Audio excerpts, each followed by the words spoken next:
Friday night fix is ready, here we go. Watch me scramble to complete a 3-hour show. We'll talk about knives and what's on your mind. Never know what will come up this time. We vibe and we chill, including spirited debate, but we do it with love and never with hate.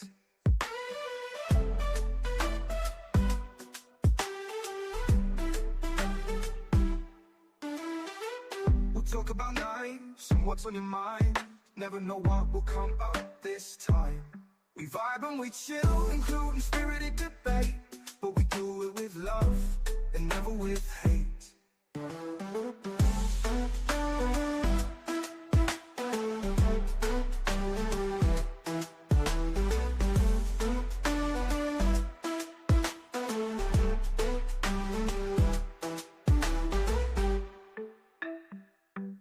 We vibe and we chill, including spirited debate, but we do it with love and never with hate.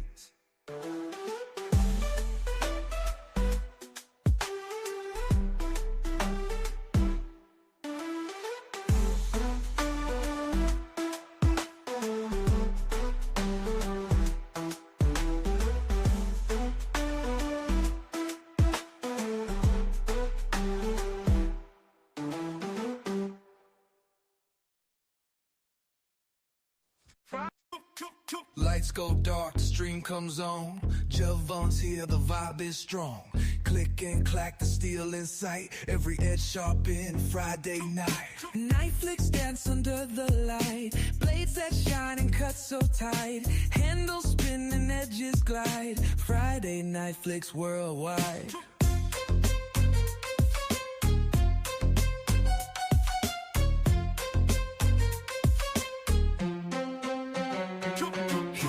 The craft with steady flow, steel and story you'll wanna know. Flick of the wrist, how smooth it goes. Every frame a master show. Night flicks dance under the light. Blades that shine and cut so tight. Handles spin and edges glide. Friday night flicks worldwide.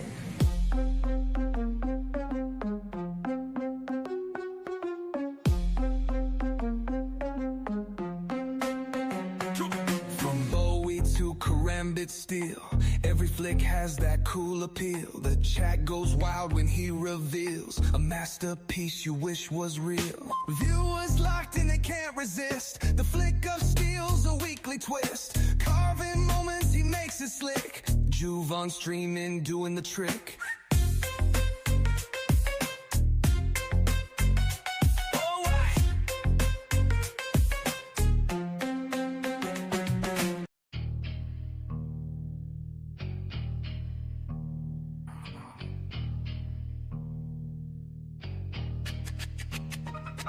Got the Scully in the house, it get cold in here. Open up the pack, crack open the beer. No fear, no tears, got the old 10 gears. Knew you been around, ain't been home in years. Had a hard day's work, it was easy for me. Javon, the beat hit easy to me. We talk about knives, it was EDC. It's the first 1, 2, 3. I don't know if you all been told. It could get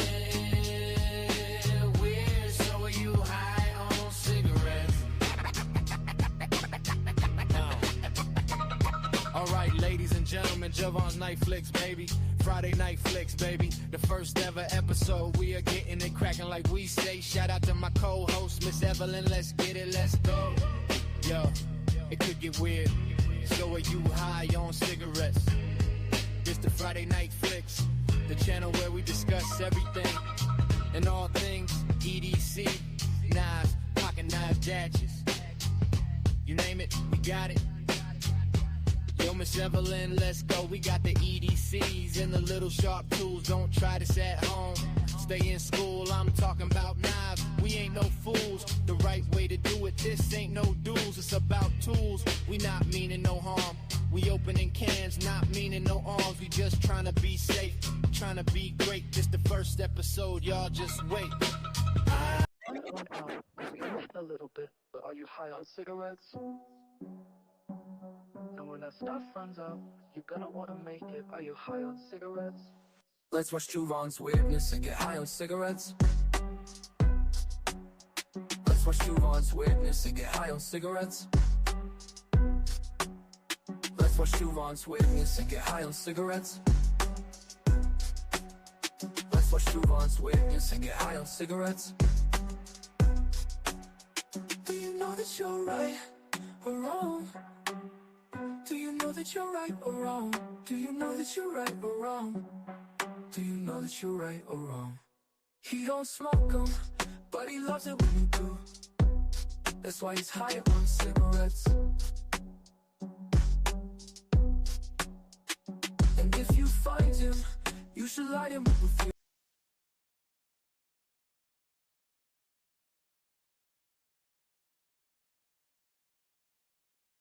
Now this is the fear snake, the most venomous snake in the world. One bite from him and it's all over. No worries, mate. Luckily, we've had the anti-venom sent from America via FedEx. In my line of work, if you're not absolutely sure, you're absolutely dead. Oh, crikey. It appears we've used a different courier who hasn't arrived yet. It's okay because... Oh no. Oh no, Steve Irwin. That was a long time ago, guys. Came across my YouTube feed the other day. I guess it was the anniversary.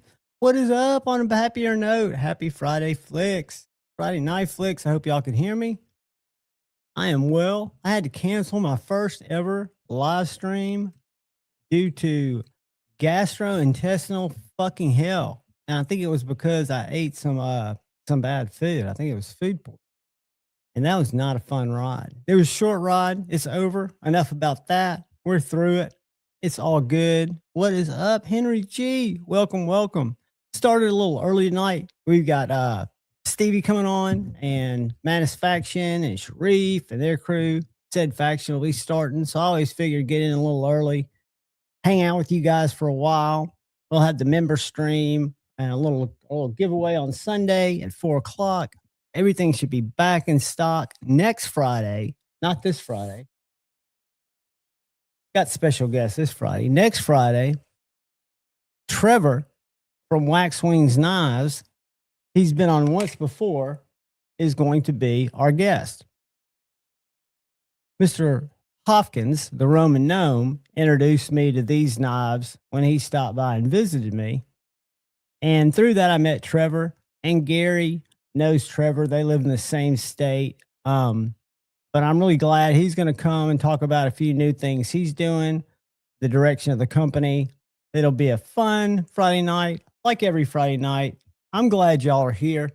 It'll go for a while. I know there's a lot going on Friday nights. I just want to be here for you guys when you want to be here. And I enjoy being here because I like hanging with you guys. I don't know if y'all know about my social experiment, Ground Fog. What is up? Working part-time at the knife store. Marco, yay. And I'll tell you, it's good to get back to people that I feel have a certain aptitude for the things about knives that I like. Neil McKenzie, channel member, and my brother. What is up, Neil? Mick Ranger, what is up? But the majority of the people that I see on a daily basis, Kathleen, what is up? Nice to see you, young lady. Are a trip, man. I mean, an absolute trip. I took pictures, but I can't really show them. I felt like it wouldn't be couth. It's kind of, even though they're non-identifying, to me, it's the posture, it's the clothing, and it'll come out in my scrapbook when I do my societal breakdown on the actual knife buyer in North Alabama. Mexican pizza, Mimo. I'll tell you what, man. It is hard to beat. It is hard to beat. I almost went last night, but I had chicken fingers instead. But I'll tell you what. I almost went down there. The chicken fingers are a lot closer, and I'm kind of glad that I went. There's this little place called Tenders. It's a local joint. I don't think you guys have a Tenders there. There are about 5 of them here in North Alabama. But they've got some really good sauce. But I went right before they closed, and they're real close to my house. And they filled me up this extra little side of tenders and sauce. You always get loaded up if you go late. I know the guy that owns it too, but it was I should have gone and had some tacos. And I think there some soft tacos and some Mexican pizza is on the menu soon. What is up, Henry Christopher? Welcome, my friend. What's up? Everybody tell Henry howdy, howdy. Welcome, Henry, Mr. Mouse. What is up? Good evening. Welcome, welcome. Glad you guys are here. 1931 Leatherworks. Terry, the man, the myth. I can dig in my pocket. The legend. 1931 Leatherworks is in the house. Good to see you, buddy. I hope your package arrived. It should arrive. Let me check. Hold on. Let me just check something real quick. This won't take a second. I'm not Googling anything. Yes, it did deliver. I hope you like it, dude. I'm stoked to get it to you. Awesome, awesome, awesome. Be shady. Mr. Instagram himself is in the house. We'll go to Instagram sometime tonight. I don't think I'm lagging. For some reason, I went in my computer and killed a lot of my startup processes. And 1931 Leatherworks is a channel member. Thank you, brother. Dude, it's a beast, isn't it? I mean, I don't have any problem with 1095. And I'm going to do a series live talking to you guys about blade steel. The more I come to learn, I'll tell you definitively, I've been cutting cardboard and counting passes to the best of my ability with these two knives. These are two minnows from Creeley Blades. I bought one of them. I was gifted one of them. One of them is Magna Max and one of them is Magna Cut. Now, I never thought I would notice a difference.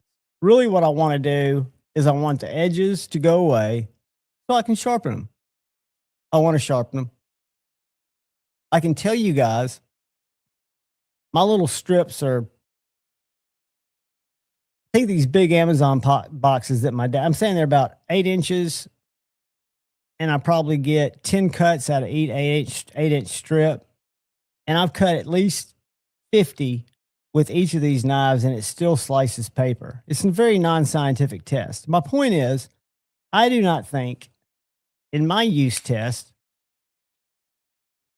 I will notice a difference because I'm not a hard user between Magna Cut and Magna Max. I think they're both excellent steels. 1095. I think for a big, thick knife, one of my favorites is the Kaiser Sheepdog. This is a big one that I've really liked because it's not quite as big as a Drop Bear, but it's the same thickness, and it's 1095. And you can see where I've beat into trees that are still viable. There's something to be said for a big, beefy knife. And I know there's steels that are probably better suited for it. Like TKL. I think their steel is AEBL for this big Outrider, which is kind of a beefy blade. I've still got to review this and do some testing. I've got a down tree in the backyard that I'm going to do some chopping on. I've chopped on a stump with this, and I haven't rolled the edge. I don't expect to.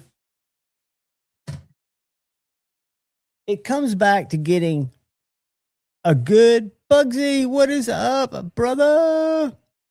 Hey, I don't know if you understood my message, but the picture that I got, your lighting looked fine for a live stream. I know you want it better.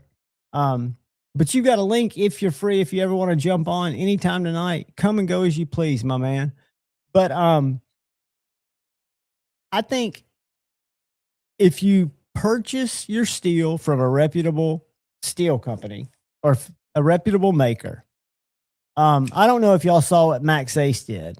I just got finished writing them a DM on Instagram, thanking them.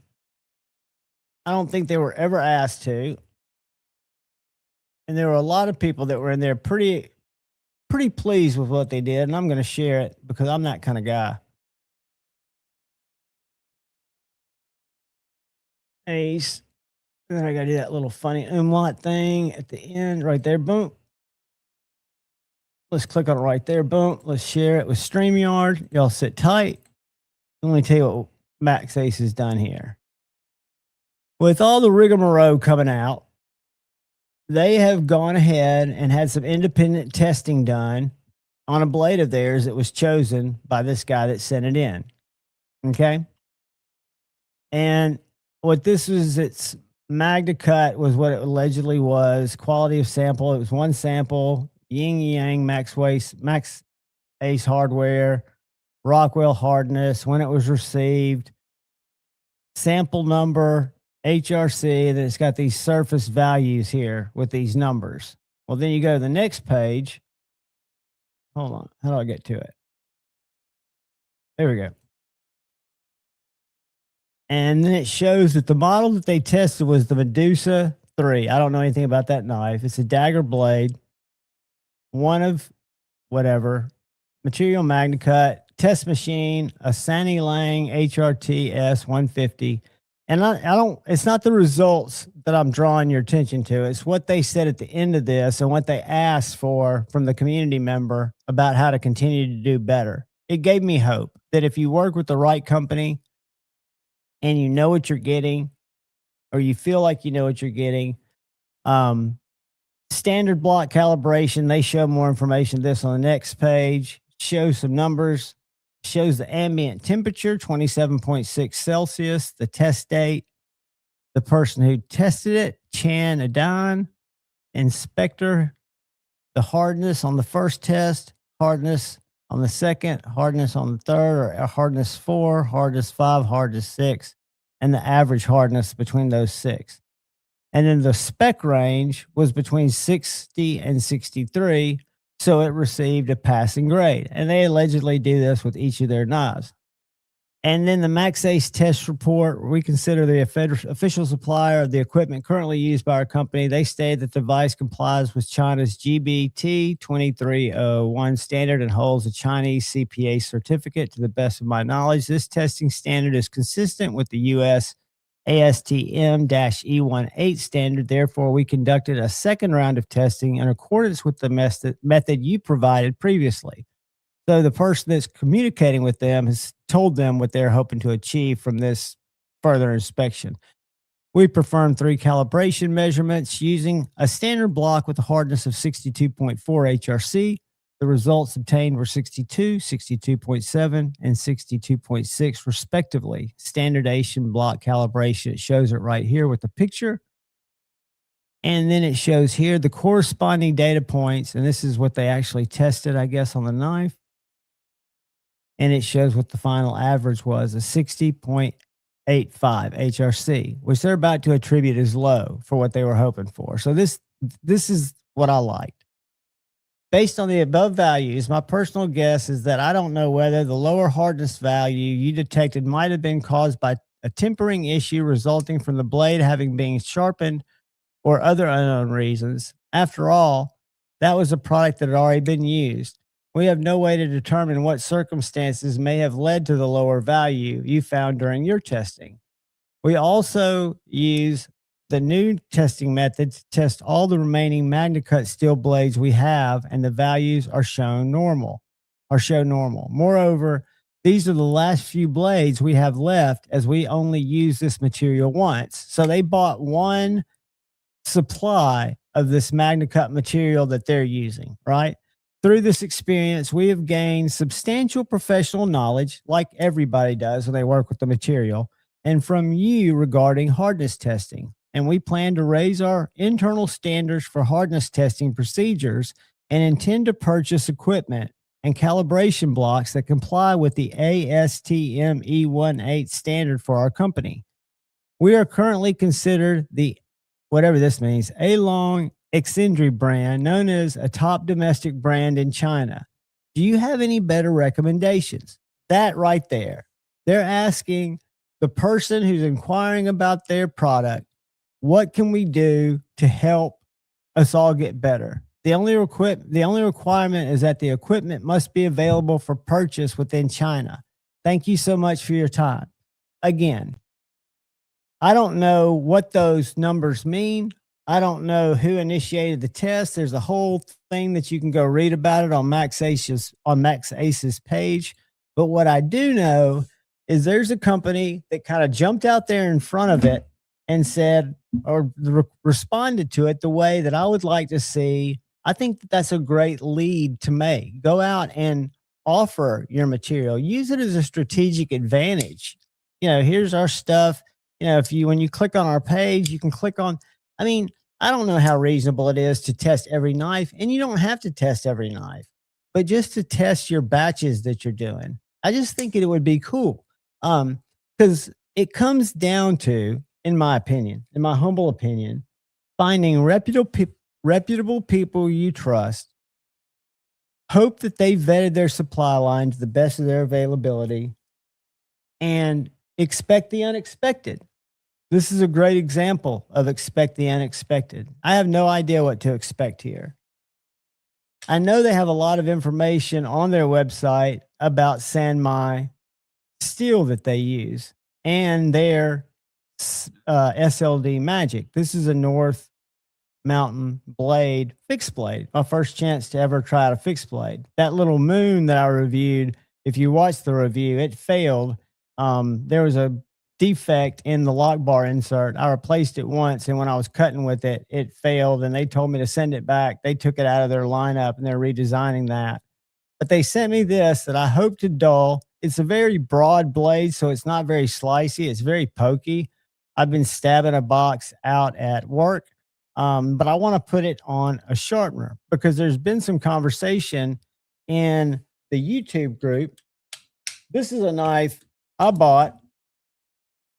The YouTube creator group. I bought this knife from my buddy A to Z EDC. They did not send me this knife. This is the Dwyer North Mountain Blades BB something 1. It's got that same SLD magic. Well, this guy in that group had tried to sharpen it and had a really shitty time getting it to burr up, which doesn't really surprise me because I don't know how well it'll do. Well, Therapeutic Edge, a guy who I know personally and I trust, said, man, I hate to hear that. I've sharpened mine and it burred up great. I was really impressed with it. And a couple of other people chimed in and said that they'd had no problems with their SLD Magic. I'm very curious. I'm not saying I believe in it yet. I know that it was inexpensive. I can get the same knife in 3V for about $60 more. I think if it's available, because they also offer alleged 3V. I don't know if it's real 3V.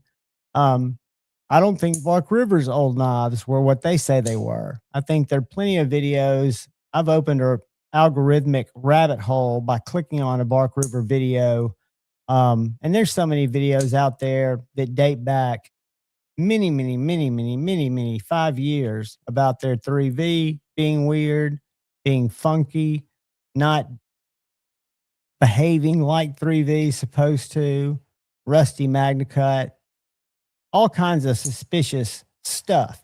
So anyway, my point is we all have to be vigilant, look out for each other. What is up, Big Mark 64? Welcome. And try to know what we're looking at. Paul Mills, my brother from another mother and channel member. I'm going to try to do better. I mean, I use my knives very, very sparingly. Opening cat food, cutting paracord, like this knife right here, the Concept Halide. I've been carrying this knife for like 3 days, and it's in their stainless steel Damascus, which I've yet to sharpen with a stone or with my TS Prof system. However, I really like this knife, and this knife's under $170.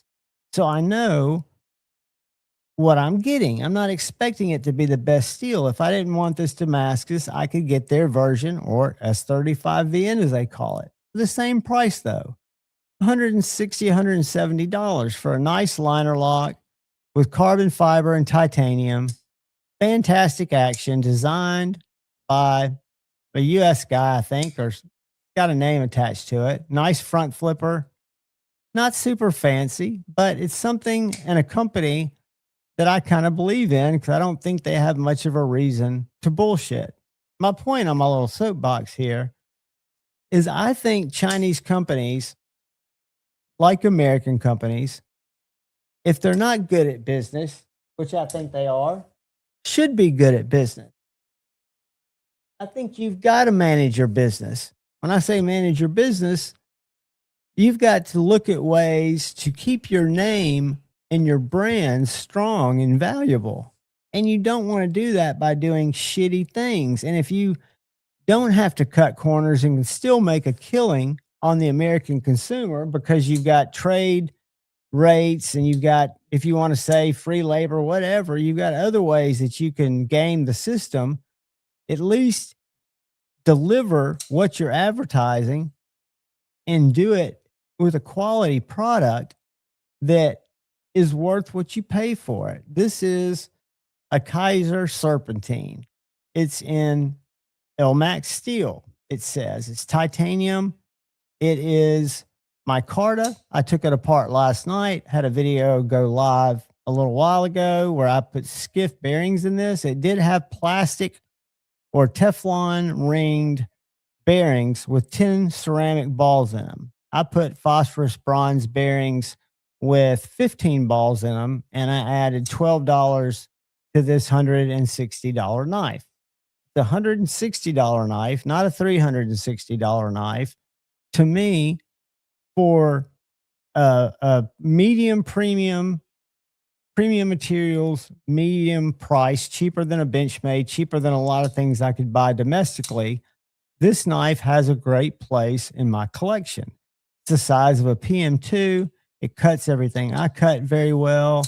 I don't think it's trying to be anything it's not going to be, right? And if I want a really good cutting tool, I'm going to go to Edgy. Something that I know the steel is pushed through the test. It's gotten by a good supplier. It is heat treated well. I'm going to go to Gary Creeley. And I'm just naming a few that I know. There are a lot of more people like this. People that you know and trust that you feel are getting the legitimate products that they're advertising as their steels. I have no doubt that Gary Creeley, Edgy American Blades, Casey Lynch at Lynch Blades with his Crewwear or his MagnaCut or whatever he's using. I'm going to say Lynch, or not Lynch, Lift Concepts, who's using a company in Arizona who I believe is Millet, because this looks like a Millet. And I've had Millets down at Knives and More and have heard only good things about their fixed blades. I have no doubt this is S45 and this is made in the Arizona desert. If I'm wrong, I'm wrong. But they're companies that are a little more sus, right? I don't know much about SLD Magic yet. I'm learning. They talk about it on their website on what's different about it and ZDP. It's not stuff I really understand. But I can tell you that when you look down the spine of this knife, you can see the core of the material. So you can tell it's something going on here. Another great knife that I just did a review on, then I'll get in the chat and I'll get off my soapbox. This is an Olive Knives Venari. It's claimed to be USA made and South African. So USA and South Africa. And I don't know if they list South Africa because of where the Elmax comes from. They've got a team of about 7 people. And I've reached out kind of to find out how this thing is done. They have 2 fixed blades and a folding knife in their line. Not a big line, a small company. But this is a very nice knife. This knife has cut a lot of cardboard and still cuts paper very well. It's because it's got a tall, flat grind. It's got this little play on what they call a Fibonacci grind, which got some little bumps in the grind to keep it from being just flat. It's got USA on the bolts. Does that mean it's USA made knife? No, but I believe in this knife. Because I've used it. It performs like I would expect it to. Am I a hard user? No. Would I know the difference? Probably not yet because I haven't sharpened it. Will I know after I sharpen it? Not definitively. It'll go on what I believe and the respect I have for the people I've talked to at the company and what they're shooting, if they're shooting straight with it. I don't have it out here, but if I'm talking to my buddy at Big Idea Design Company, who they're in Chattanooga and they make a lot of their titanium products proudly overseas. They talk about it. They design them here, make them overseas so they're affordable. When they tell me, hey, John, we've got a new lookout that we're making in Chattanooga and I get it in and it's Magna Cut instead of M390, I know that's what it is. I believe that. I have 100% confidence. Kevin Smith and Knives channel member, what is up, brother? Good to see you, man. Welcome, welcome. So it just goes to me, there's so many good knife companies, knives that suit my needs that I'm sure even if you've got a totally different need in knives, they're very respectable, responsible, truthful people you can do business with. Rody, what's up, brother? Good to see you. So that's how I'm going to proceed forward. I'm going to proceed forward by just going with what I can know. Drift, these last blade, phenomenal level. Next SI misdemeanor. Awesome. I love my drift. I was trying to think of the brand. Why can't I think of them now? They also did the 8. Quiet Carry? Yeah, Quiet Carry. I've got a Quiet Carry 8 in 20 CV that I believe is 20 CV. I've got a Quiet Carry Drift in Vanex. I personally believe it's Vanex. I don't think it's widespread, people. I just think it goes down to what you expect and getting transparency. And I think it's very encouraging to see people to put it out there. For 9-year-old, makes a hell of a knife essay. And I'm not going to argue that because I don't know how that works. I just like to see what they're showing, where their stuff comes back from, what they're doing with it, and try to get out in front of it. Because again, they're in a competitive market. They're not going to sell a lot of knives if people don't have any. Well, YouTube people won't buy a lot of their knives. The people that come in to Knives and More will buy 8 CRV all day long and come get it sharpened once every 6 months. So everybody's different. I don't know what the Drift C is. This is an OG Drift, the regular size one. And to me, it is a perfect size, thin EDC knife. I love it very, very, very much. It's a great size for me. A bigger one would be too big.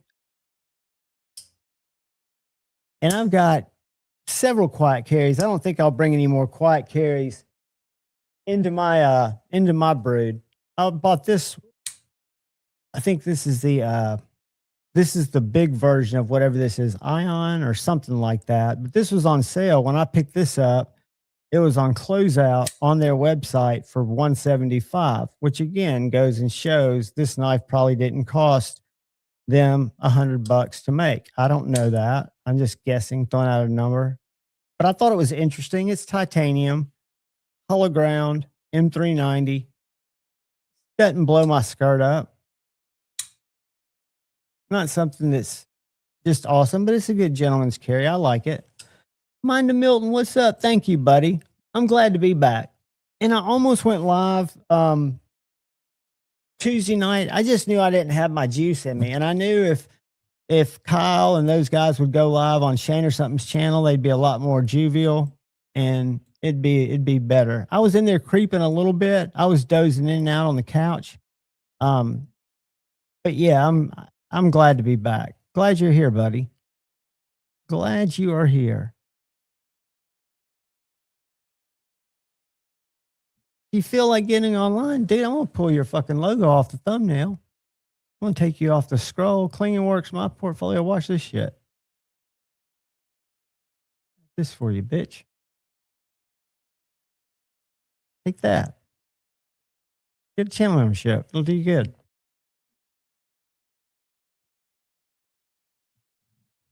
You know I'm kidding with you, child. Child. You feel like getting online. Old wimp.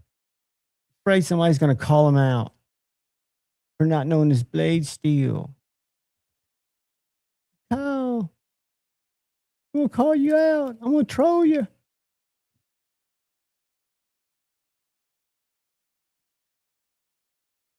But yeah, let's see what we got here going on over on. Click on this real quick. Bear with me. Boom. Boom. We're going to go over and I'm going to show you guys what my buddy Jacob has dropped this afternoon. Very good, Knife Company. Another company that I can say without a shadow of a doubt, I believe that the Nitro V is legit. This little knife has been fantastic. This is the Pocket Doc, one of his smaller knives. He does make bigger knives. This is a Nitro V, very thin. Micarta handle. He also makes these in kind of a signature series. If you like fat carbon, doesn't add a ton to the price, but he does drops every Friday. And Jacob has available, drum roll, please. Where's my drum roll? Where's my drum roll? Well, I missed it. Whatever. I'm gonna have to get my drum roll where I can pull it up. All right, drum roll, please. So we go to the store because that shows what is in. All right. So this is what dropped today, and this shows what has already sold. So we've got a Rev Junior, which is a nice knife, a new knife. I've not seen it before except on Instagram. I think it's the size of a Pocket Doc, but it's a clip point, 190 bones. This is in Nitro V, and that one's in Burgundy Micarta. It is a 7 3/4 inch knife. So this is a little bit bigger than the Pocket Doc, but this is called a Rev Junior, which is available. There's also one in red micarta, both for $190. You've got one in double black micarta, double green micarta. Here's a Rev Junior that's $9 more. I wonder why. Rev Junior Nitro V burlap micarta. Maybe the burlap's a little more. And here's a Heritage Junior for $199 in burlap micarta. It's a new knife for spring. Jacob has recently gotten a CNC machine, if I'm not mistaken, and he's able to cut more of these out now. 7 1/4 inches overall length. Nice thin grind, flat grind. Kydex sheath. He does really good sheath. So as we go down through it, we see that we've got several Heritage Juniors available for $190. And then here's a Pocket Doc, like I just showed you, like I have. They're $180 in Nitro V. That one has an interesting handle, looks like a G10 with black and yellow. Yeah, it's 6.4 inches. So the Pocket Doc that I love is about 3/4 or a little bit smaller. He's got another Pocket Doc in G10. So he's got 2 Pocket Docs, some Heritage Juniors, some big old Eagles. These are an 80 CRV designed by Gabriel of the Last Huntsman Outdoors. Don't know who that is, but this is a big guy. This is 12.5 inches overall. So there are two of those there. And every Friday, if you don't see what you like here, if you go to Jacob's catalog, and I'll drop the store in the chat. But if you go to his catalog, you'll see that he offers a lot of different knives, and he's releasing some new ones for spring. So every Friday he does drops. So that is Jacob at Very Good Knife Company. Let me put his link in here. And I'm going to now take you real quickly to Waxwing Designs. Trevor, who will be here next Friday as a guest, he drops his knives at 4:00 Eastern time, if I'm not mistaken, on Fridays. And it looks like he is sold out today, which is a good thing. Every Friday, he'll do a drop based on what he has. Let me show you what he had today. He does small drops, but you can get one if you're there. Ask Richard. Richard Hopkins, the Roman Gnome, has quite a collection. Here's the nymph, like I have. It's $135. Nitro V, 6.5 inches. It's a thin little guy, but I sit on mine every day. I wear mine in my back pocket. And then he has a knife called the Chitlin, which is a drop point, $135. He's got a Zephyr, which is a little bit thinner or not as tall of a knife. Here's the dimensions of Zephyr. It's $135. So if you're here at 4:00 Eastern on any Friday or at 3:00 Central, and he posts on Instagram, which I'll give you his website, you can follow his Instagram from there, where his hey buddy, where his what he's got going for the week, right? So he makes this is a nice one. This little Maverick I think is very cool. So Trevor does his drops every Friday at 4:00 Eastern and posts those on.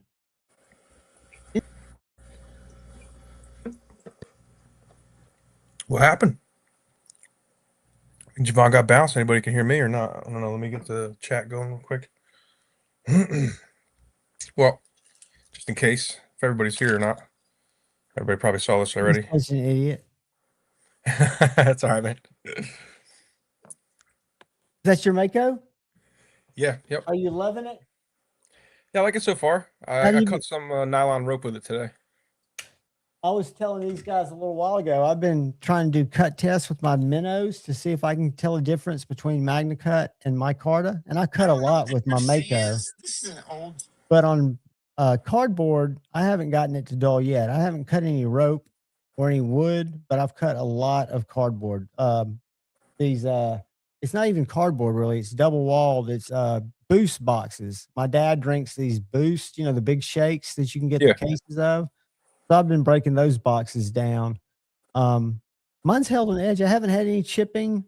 I really want to sharpen it. I'm ready for it to get kind of dull so I can see how they feel on a stone. How do you carry yours, Bugsy? Do you carry it horizontal? In your neck? That's right. Yeah. Lucky dog, what is up? I was going to shorten it up, but I kind of like it long. How long does that hit you on, like above your belly button? Oh, I got you right about. Yeah, you can reach it under your shirt. Belly button's here.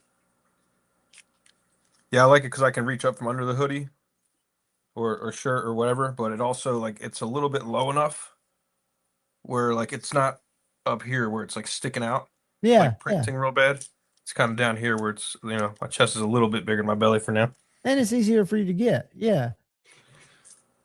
I'll tell you what, I like the 3D printed handle. I don't need a G10 handle. I like the lighter weight that I get from this 3D printed handle. And if I break it, I can print another set. I like them, but the hand feel of the G10 is just a little better. Do you? I think so. Well, he offers G10 scales. Yeah. No, I got the G10 on mine. Oh, you do get the okay. See, mine are the 3D. My son loves blue, so and his favorite shark is a Mako shark. So Nice. This will probably be his eventually. What's up, Andrew? Lucky Dog Knife Company, guys. We need to go to Lucky Dog's site. I don't know. He needs to come back and see us. I know he's been working on some stuff. I don't know if y'all follow Lucky Dog Knife Company. Mr. Kidd. He designs knives in the States, Bugsy, and he has a guy in Canada, David Mary Customs, hand make his knives. So instead of going to California or China with his designs, he has a local maker or a Canadian maker make his knives. And guys, we've got some in stock alert. Like this little knife right here, this Ranch Dog, that looks like Grip Tech. It is. That's cool. That's Grip Tech material, dude. I like it. I like it very much. I've got this knife. I can show it to you guys. This one's an AEBL. The one I have is in 3V, but this is a little spay blade. Very nice, small pocket dropper. All of his knives are designed to go in the pocket. Here's one in micarta if you don't like Grip Tech. BRB. Okay, bud. And here's some more. Look at these. Look at these. I didn't know you had knives in. I haven't been following close enough. Burgundy micarta. Guys, I'm going to drop this link in the chat. Because Lucky Dog, he doesn't get a ton of knives. They're small batch, I would call them. So if you're interested in anything that Andrew has, and Andrew, if you're available and you'd like me to send you a link, let me know, buddy. I'll be happy to send you a link if you want to show a few knives to these guys. I know Gary might be jumping up here in a little bit. Yep. And maybe Shane and hopefully Kyle will join us. But yeah, Andrew makes, I've got the Ranch Dog's probably my favorite, but I really like my Bulldog. These knives right here, this is a 4 3/4 inch knife. It is the ultimate utility knife, in my opinion. It's got this ram's foot blade. This one's in 15 and 20. Looks like, yeah, you can get this one in 15 and 20, which is a really good tool steel. According to Kyle, it's a good tool steel. I bet all these are in 15 and 20. Yeah. So you can get them with either a wooden handle, micarta handle. Let's see if we got any others. River Dog. I also have a River Dog, which is probably my sliciest. Three Rivers is a little spear point blade. And this is a nice little mix of canvas micarta and black micarta. But again, if you look at these knives, they're kind of born from a traditional design standpoint, but they're modernized with a nice Bolotron sheath and a concealed carry concept clip to make them just ultimate pocket dropper fixed blades. So I'm a big fan of Lucky Dog Knife Company. I've got a sign. If I could put it up, I would have it up behind me, a small sign. Huge Man 42, what is up? I don't know what's artisanal mean. I know they're made. He gets about 9 at a time.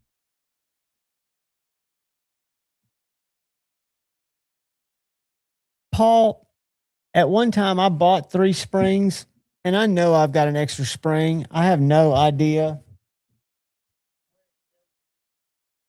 I'll look in my spring drawers. If I can find one, I'll DM you.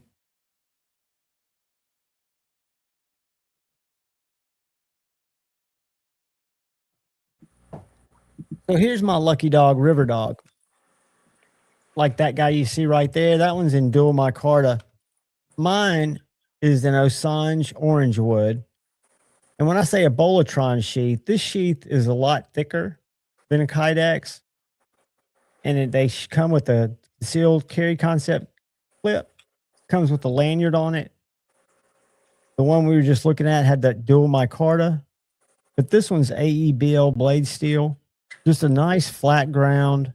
Again, handmade by David Mary. Designed by Andrew, who's a designer, knife lover by trade. And he's been doing this for a while, guys. He's not a YouTuber. He's not anything like that. He's got a real job. But this knife is just delightful, and it carries great in the back pocket. But he's got my, I think my ranch dog is probably up there. Nope. I can go 3 for 3. I went 3 for 3. I've got all my lucky dog knives where I can show them to you guys. So this is the Bulldog. You'd love this knife, Bugsy. This is a 4 3/4 inch little ram's foot. This one's got a micarta handle. I carry it in my back pocket, but it's the ultimate utility knife. That's a nice little knife. Just Now, a show me. great- Can you show me right where the pointer finger knuckle would go, like right before the blade? like that. Yeah, show me the actual knife handle. Yep. There you go. I just want to see if there's something to index before you hit blade steel from handle. You know what I mean? I do see a little thing there. The jimping is really sharp. That's all you can really feel. There's no transition point here or What here. about that side? There he is. There's a little bit of a. Yeah, okay. I like when there's a little bit of something. I don't like when it's turns like up. Yeah. completely Because you're flat doing across. it blind, hanging upside down. And this is the ranch dog, which is a spay blade, and it's got the little turn right here too. Okay, yeah, a little It's got- something, you know. The jimping is really what, if you use your top finger, you can feel the jimping here and you can feel it here. Yeah, But they're I dig it. well-made little knives. I mean, there are a lot of small knives out there, but it's nice to see one that's made. You know, you got to wait for them. Andrew's good about having them come in and then selling them on the site. But they're super cool designs. Yeah, I like it. I dig that kind of stuff. Simple, effective, not too crazy on price, you know. Yeah, I mean, they're really done well. And like I say, a lot of these guys, you know what you're getting. You know, I don't have a doubt, because I've talked to David Mary several times before. He was going to be a guest once, but unfortunately things didn't work out. But he's a very strong guy, very strong morals. I have no doubt that when he says it's 15N, it's 15N. When he says it's 3V, he's purchased a little bit of 3V to make his knives with. When he says it's AEBL, it's AEBL. I know that there are guys out there that would never think about misleading, their customers. It's sad when people do. Yeah, it brings doubt across the entire community, you know, really, when that kind of stuff happens, you know, when it's like a bigger company too, like they've been reviewed a lot by other people, they've been used by other people, you know, they've all been around, so they become trusted, and then they do something like that, they get and a it really fan throws a base. wrench in the whole It scheme does. of things. It makes a lot of good people that were fans that, you know, didn't have a reason to suspect them because they weren't pushing them to a place where they'd fail, but feel like they've been bad. I mean, I can understand. Yeah, I mean, it's going to put pressure in both directions, though. Like the companies that are really good at letting their customers know exactly what they're getting and they're honest about it, they're going to shine a little bit right now. It's a value proposition. Exactly. The companies that still have really good quality, but they're not necessarily like open about it, they might actually suffer from this, though. You know, so there's like, as they should, I believe. I believe they should. Well, I mean, you know, because I meet some makers that are just not savvy with they're not really like good businessmen. They're really good knife They don't makers. have to be. They just Like they don't. Shane, and no offense to Shane if he's in the chat, I don't think Shane's a good businessman, but I know Shane does things right. So I know if he gets MagnaCut, he believes to his heart's desire, just like the guys you're talking about, that what he's getting is what he's getting, and he's getting it from a reputable source, like somebody that they believe is on the up and up with them.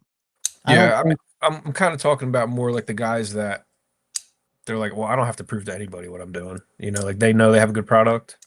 Yeah, I mean, to You me, know, like that's kind of crappy. I mean, it's great if they've got a good product. And again, Yeah. it goes back to, if you know as a buyer that's not that important to you, go for it. Nothing, no harm, no foul.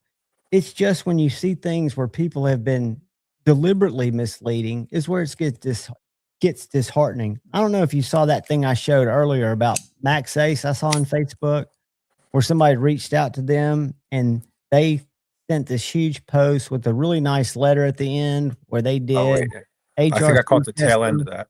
Yeah. And then they said, this is what we can show. This is the machine that we use. This is how it compares to an American machine. Do you have any recommendations for how we could test better? And they're, they, like anybody else, I think there are companies over there, like Kyle said, whether they pay their people or not, I don't know, but that want to make a good product. They know that at some point, if they don't, they're going to, have to change their names. Or I think there's a lot to be said for building a brand name, even if you're in China. Bugsy, a maker isn't a good businessman. That's not the customer's fault. And that's attitude, lip and fail. That's not how to handle operation. Kyle, I agree. See, I'm just saying, because of the whole thing that happened. What was that company again? Damn it, Bark River. Because of that whole thing, there's going to be two different things that happen. There's going to be more than two, but within this one little spectrum, there's going to be two things. There's going to be the guys that they might not even be the best makers, or they might not even use the best material, but because of their transparency, they're going to see a little bit more sales out of trust, Absolutely. But like the guys that don't really necessarily feel like they need to, like they know the stuff is good, but they're not going to go out of their way to put steel charts and be real specific. I think those guys might suffer a little bit just because of this kind of era of questions, so there's going to be that mix of things, and I think you're going to have to balance. It's going to like a rebalancing, Gary, I can bring you up, but you're dark, buddy. I don't see your face on the camera. I see your name. I don't want to bring up a black square. There you go. Yeah, and Kyle, I'm not saying these guys, are like dicks on purpose. I'm saying there's some that are dicks on purpose, but I know you're not talking about dicks on purpose. No, okay. So for example, my buddy CMF, he's not the kind of guy. He's not really going to go out of the way if you're going to ask him for an S90V blade knife made with titanium scales or whatever it is. He gets real fancy with stuff. If you're going to question him, is this really S90? He's not going to play that game. He's going to be like, dude, you asked me for this, and I made this for you.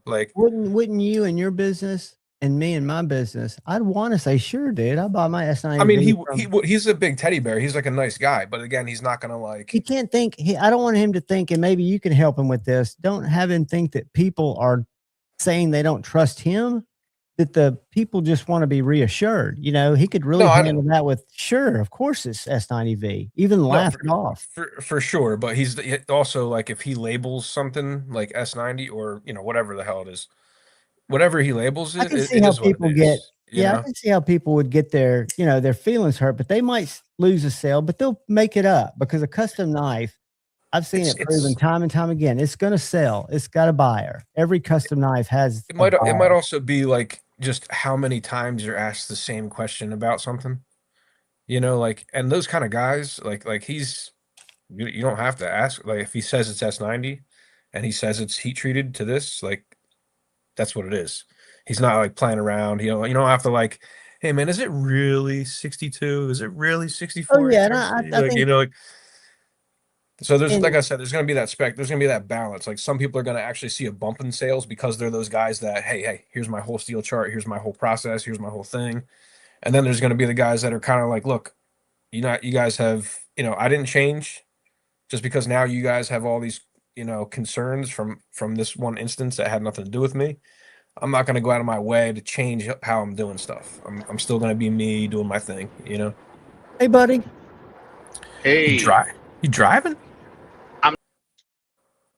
Oh, we got Gary on the road. No, but I can understand that, dude. Be safe, Gary. I can definitely understand, if people feel that way, but I think it's an unfortunate opportunity. And I'll be honest with you. I don't think many people at all are going to ever question it. I think most people aren't at all even concerned about it. I totally agree. I think Kyle agrees. And I agree too. Hey, Gary, don't look down. Just listen to, if you can listen. I feel Yeah, I bad with can- you, Rob. I can hear fine. Just dark mode in the car. I hear you, man. You're quiet in that electric car. Yeah, yeah. I had to charge it up. I went up to Syracuse, so I'm currently in Syracuse. Syracuse. Is that an overnight trip or is that all within a day's drive? That's within a day's drive. It's what do we got here? It's about 3 hours, 3:15. Yeah. He's And like as long as you made it out of New York, it is actually what the time it says. Absolutely. Yeah. Paul Mills says hello, Gary.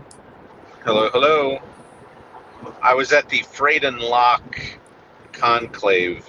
It's like a little mini knife show they have. Of course, I did pick up a couple knives. Nice. I almost picked up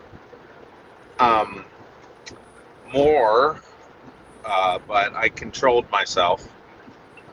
Good for you. Just 2 knives. I did sell them like 7. Nice. So you got to look at it where you're not actually buying them. There's a little trading going on there. Yeah, it's You don't have to trading. feel guilty.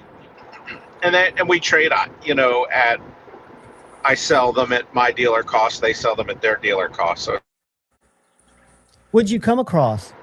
but I got a Spyderco Shaman lightweight. How do you like that knife? I really love the FRN on that knife.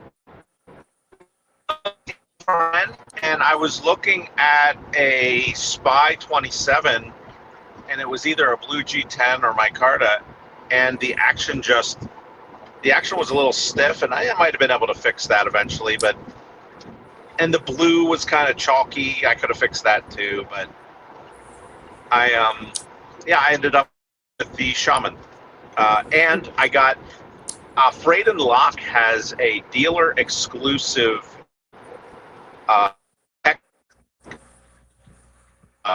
It's a fat carbon panel rather than a titanium panel on the one side.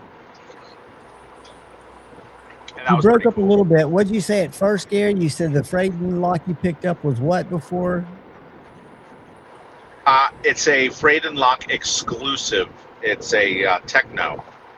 Techno. Okay, that's the part I did not hear. Oh, I would love that. It's a dealer exclusive, and it has fat carbon on the one panel rather than titanium. Yeah, I'm super jelly. Yeah, what's Bugsy's the jelly is steel? going off his. Spy 27. It's $300. It's the same price as a regular Techno, but it's a dealer exclusive. So Damn. Very nice. So, Got me one of those ones. Gary, is your bodega or your Shaman, is it the black FRN with the BD1 blade?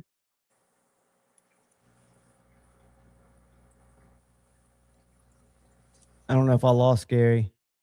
He'll be kind of in and out if he's up in. So do you have two Technos right there, or are those different knives? They're 2 Technos, but one is an Oopsie Techno. Oh, what they oopsie on it? They made it out of S30 instead of XHP. Wow. So I think, let me see. Pretty sure this is the S30 one. So you might be able to see the difference in the polish. Sorry, I can't get. Yeah, the one on the left looks shinier, but I might be looking at Yeah, them wrong. So this is the S30 one. Okay. It's almost got like a mirror to it. This one, it feels just as polished. It's just you don't have anywhere near the reflection.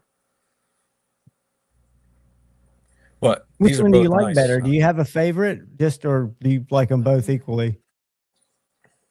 I like them both. The S30 one's action's a little bit nicer. Just comparing the two.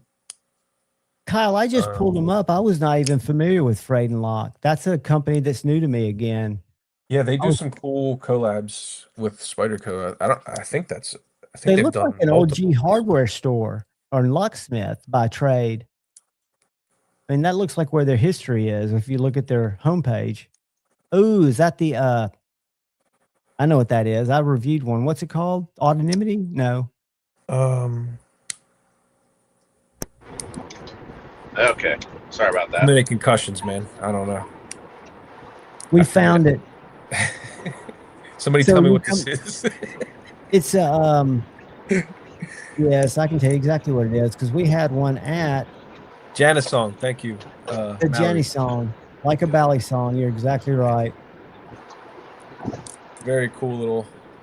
So Gary, was it set up as a show or was it set up as a trade, like just a meet and greet? It's like a little show. They had a bunch of different stuff. They put some things on sale.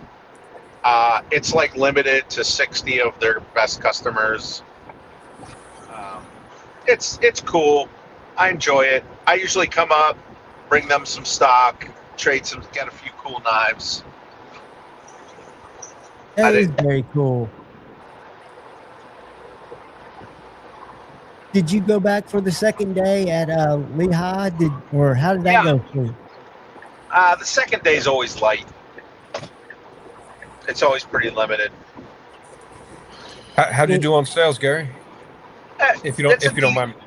It's a decent show. I probably sold, I don't know, 8 to 10 of this or that. I was glad I was able to pick one up. Yeah, I appreciate your business. How do you like it? I like it so far. I was cutting some nylon rope, like I don't know, 1/4 inch thick, earlier today. What steel did you get? Magna Cut. Okay. Yeah, my son, his favorite shark is the Mako, and his favorite color is blue. So.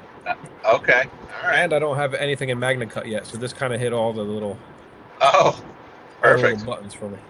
And I gotta say, I really like the little thumb ramp with the jimping on the sheath. Oh yeah, the ramp. Yeah. You know, instead of just pull, you can actually push and like gently open it. Right. I dig it. Yeah. Yeah, Bugsy's wearing his as a neck knife. Okay. Yeah, it works out, especially in Jersey, wearing hoodies and shit all the time. Right. It's there after a while. It goes from cold to I need my hoodie to keep the mosquitoes off me.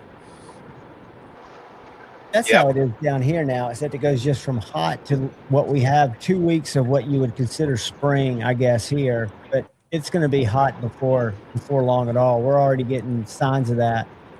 So, Gary, is your next stop Atlanta in terms of a big show? Just filling orders between now and then? Yep, that's next. I'm excited. I am too. I'm excited. Oh, Gary, I meant to tell you too. The size of the beads that you chose is perfect. Good. I don't get any pinch. I don't get any. The balls are like wide enough where it doesn't like wear on make my neck raw all day. Because I wore it two full days this week at work, sweating with it on just to see. It's the perfect size. That's nice. Good feedback. That's good to know because there were so many choices. Yeah, I figured that was going to be like a, so many choices, and it that is, I believe, those are solid stainless. A lot of them are like coated brass. Yeah, like I wear this one all the time with my my dog's ashes in here. And I don't know if you guys can even tell, but it's definitely smaller. And every once in a while, this one's pinching.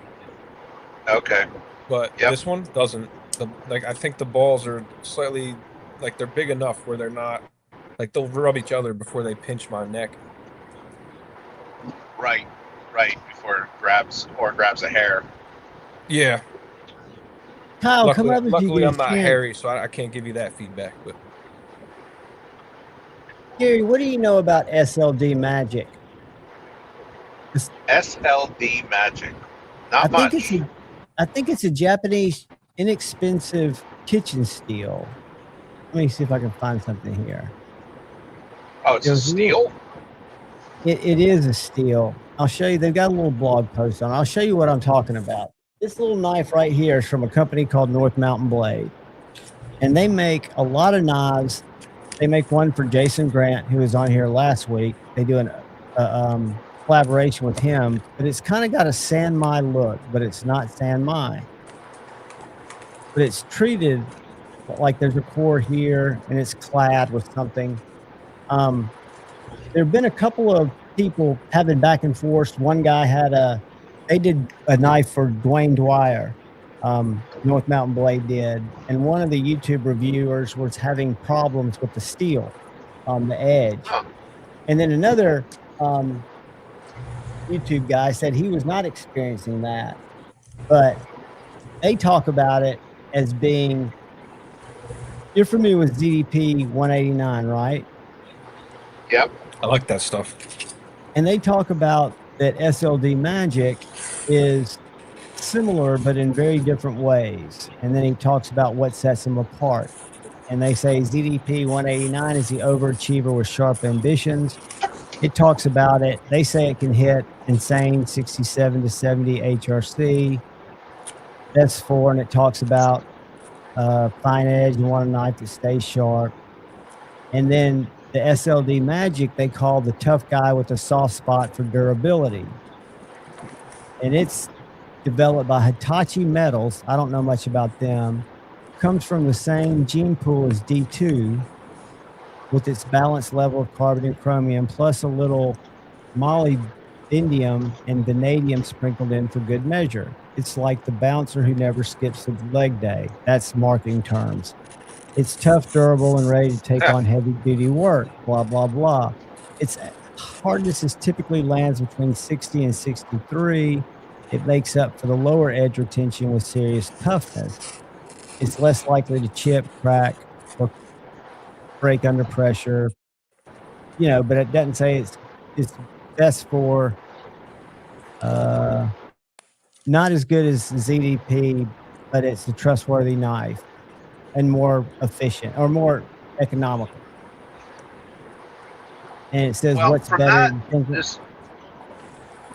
From that description, I couldn't tell you what it is, but I assure you it's an off-the-shelf Hitachi steel. Is Hitachi a company similar to what Crucible was overseas?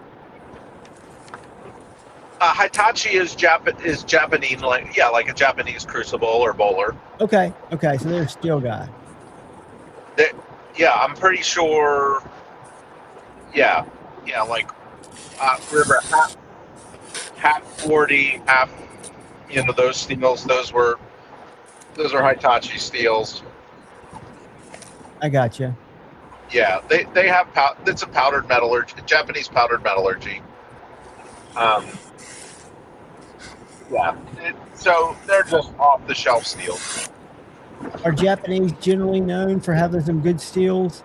I don't know the source of origin for a lot of these steels that I use. They used to be known as some of the best steels. They used to be known for some of the best steels. They have like super blue and super gold and all that stuff, right? It's like Teifoku is another Japanese steel company, but Hitachi's sort of the big industrial steel company. Yeah, they get like really small batches of that super blue and stuff, right? Like every year? We only see small amounts of it. I don't know how much they make of it.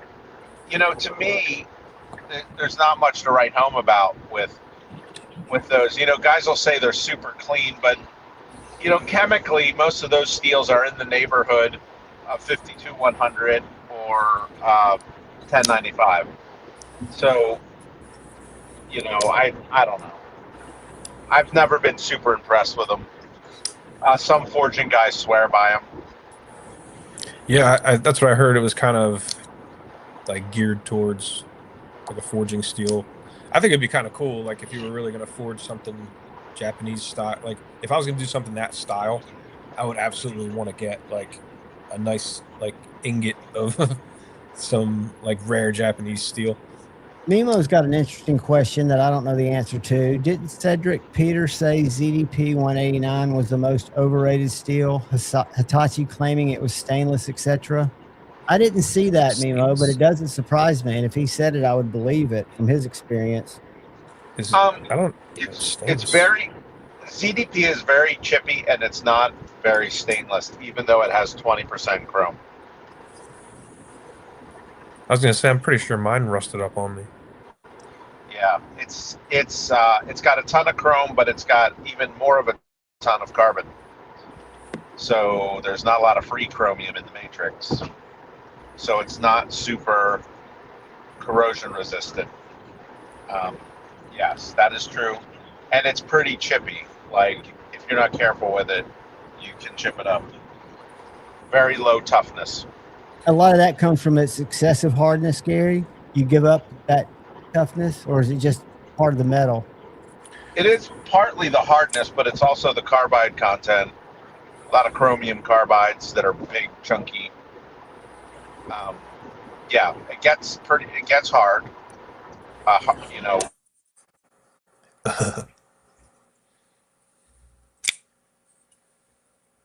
He always gets to the best steel part. Back in the day. But like, take Magnamax, for instance. Magnamax probably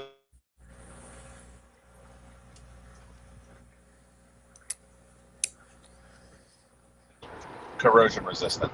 SK8. You broke up, Gary, right when you said Magnamax has, then you went silent for just about 40 seconds. Yeah, as soon as he talks. And again. Way tougher and way more corrosion resistant. I got you. I think he's saying Magnamax is much tougher and much more corrosion resistant. Kyle is saying that SLD Magic has 0 vanadium and less chrome than D2. It's similar to SK8. I'm not familiar with skate. SK8. Skate, kick, push, and the way we ride. That's what we used to put on the bottom of our board, skate. But yeah, the first knife I got in SLD Magic was a knife that Max Ace made, an out the front, which I figured it didn't need to be slicey. It was just an out the front, overly built, huge, and I think it was $108. Was that a nut?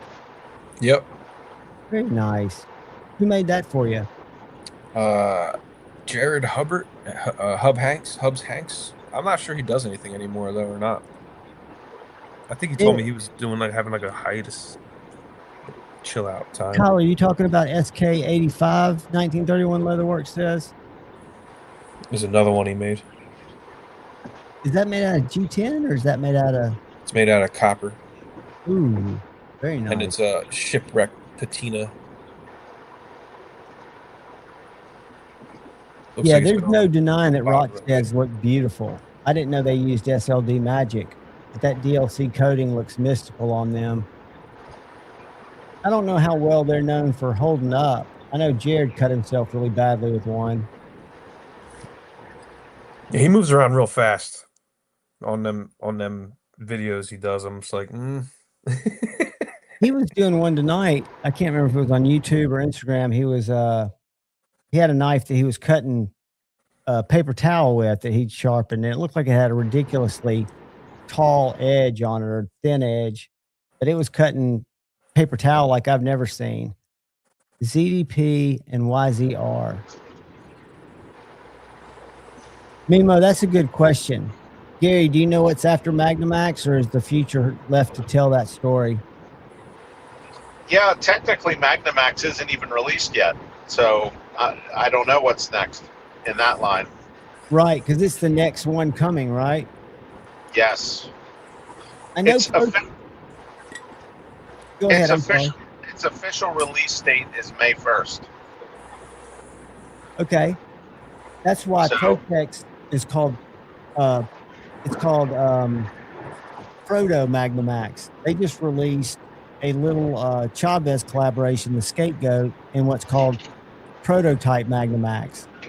I don't know which Okay. store that's from, but they've got a small production run for Chavez in Protec Magnamax, but they do call it Proto Magnamax. Yep. Yeah, I mean, before it was Magnamax, it was called CPM Proto, which was sort of silly. Which was silly. I wasn't going to call it that. Like, I was going to name it something, but then they came up with the name and told me I could use the name Magnamax. Is that like another Magnamax. larynx too? Yes. I figured, Magna Cut. Magnamax is everything that that people think Magna Cut was, but Magnamax is really the one I think people are going to like. How's it do with stainless? It's pretty stainless. It's pretty high on the stainless. Terry, I think it's because enthusiasts or maybe metallurgists are pushing for it. Enthusiasts are looking for it. And I doubt there's a huge market for all these new steels. I say that because people are still getting their skirts blown up by S30V and buck knives when bucks come out in a Magna Cut knife. We don't have any Magna Cut bucks yet because we hadn't sold the S30V ones because nobody's asking about Magna Cut. Kyle Kenny says, Magnaware. I know it's been in development for a few years now. Are they going to come out with Magnaware? Kyle is asking. That was Crucible who was messing with it. Yeah, Buck's crowd just doesn't. Buck's crowd is willing to buy knives in 420, so true. Steel isn't a big concern for them. Oh, you need to hang around with some of the mouth breathing case guys. Did you hear Kyle's question? Have you heard about Magnaware? Rody, it's a custom. Working on? No. Eric Shepard. I had to beg, borrow, and steal to get that chunk of carbon off of him, though. That's beautiful. I like this. As soon as I saw it, I was like, oh, it's sick. Nemo, it'll lose a lot of fun when we get to lightsabers. Lugsy, where'd you get the carbon scale for the McNeese? You just said, I think. Yeah. I tried to... Real quick answer. Yeah, I've never even heard of Magnaware. Kyle, you've never even sprinkled that out to me. Well, wasn't there that Nitro X or something too? You said that's not coming out anymore? No, the company sold. Yeah, the company got sold. Yeah. Yeah, some Corey Max was talking about that. I just found an article on limited edition Magna X Santuco. But that, that was still only going to be an improvement on like ABL or Nitro V. But that wasn't any kind of super steel. It was a nice steel, but even compared to like Magna Cut, it wouldn't have been nice, in my opinion. It would have been nicer than that. As far as like a small folding knife, the best steel out there right now is going to be that Magnamax. Magnamax. I like S90V for a small folder myself, also. Yeah. 20 CB I like in a folder. Any of the higher edge holding steels that are stainless, I like in a folder. Magna Cut's fine in a folder, but like S90V is better. But Magnamax is better. I love S90V.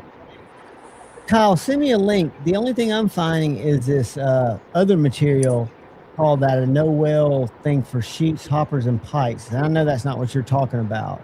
Now, I am finding some stuff on Knife Steel Nerds for Magna Cut and Magnamax, but I know that's not what you're talking about. I do know that they wanted to name Magnamax Magnaware, but the name was already used.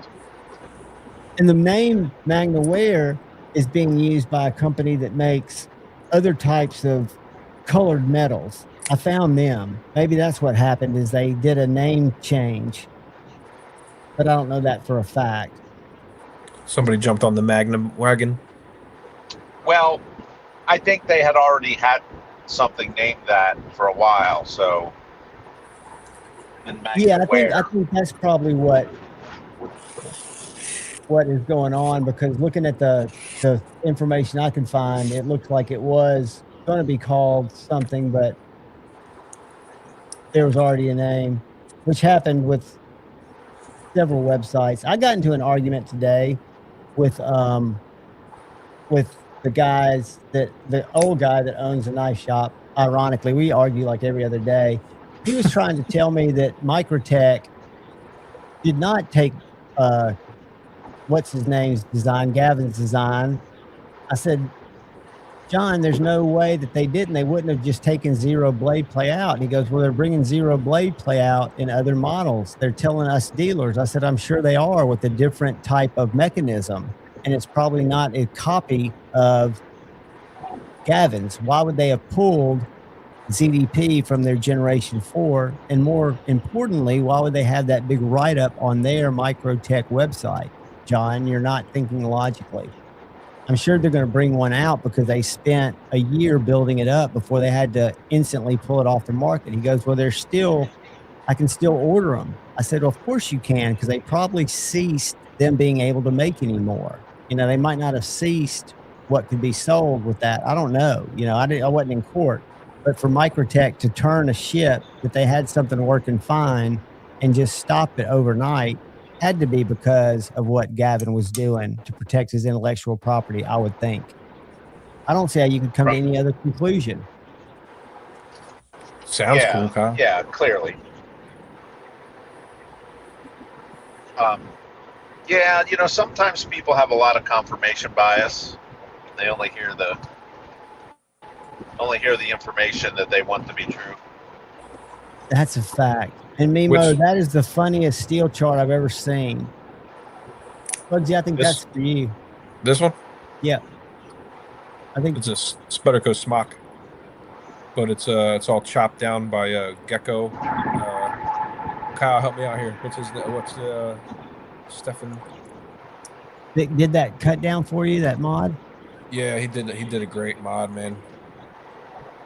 It's got that cool little like pebbled edge. Yeah, the Ultratech ZDP be shady. They're not making in Gen 4. They made it in Gen 3.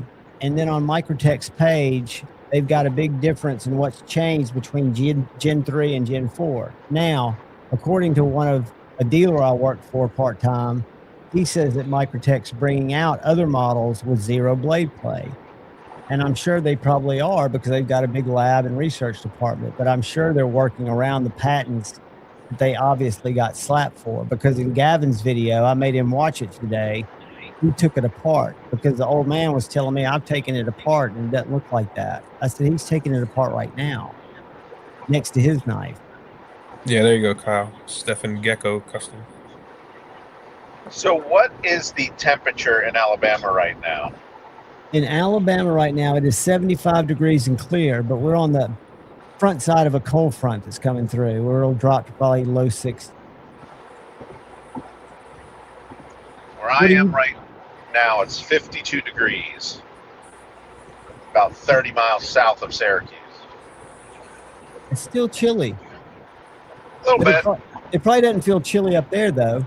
It's perfect. No, that's t-shirt weather. Yeah, it's good stuff. Yeah, in Alabama, the 70s are considered, you know, the t-shirt and perfect weather. We're always in the mid to upper 90s. It's brutal here, but at least I'm not in Orlando. My father lives in Tampa, and I was at a Wawa charging my Tesla. And I was inside the Wawa with some, you know, like snacks, just sitting there eating on like a stool.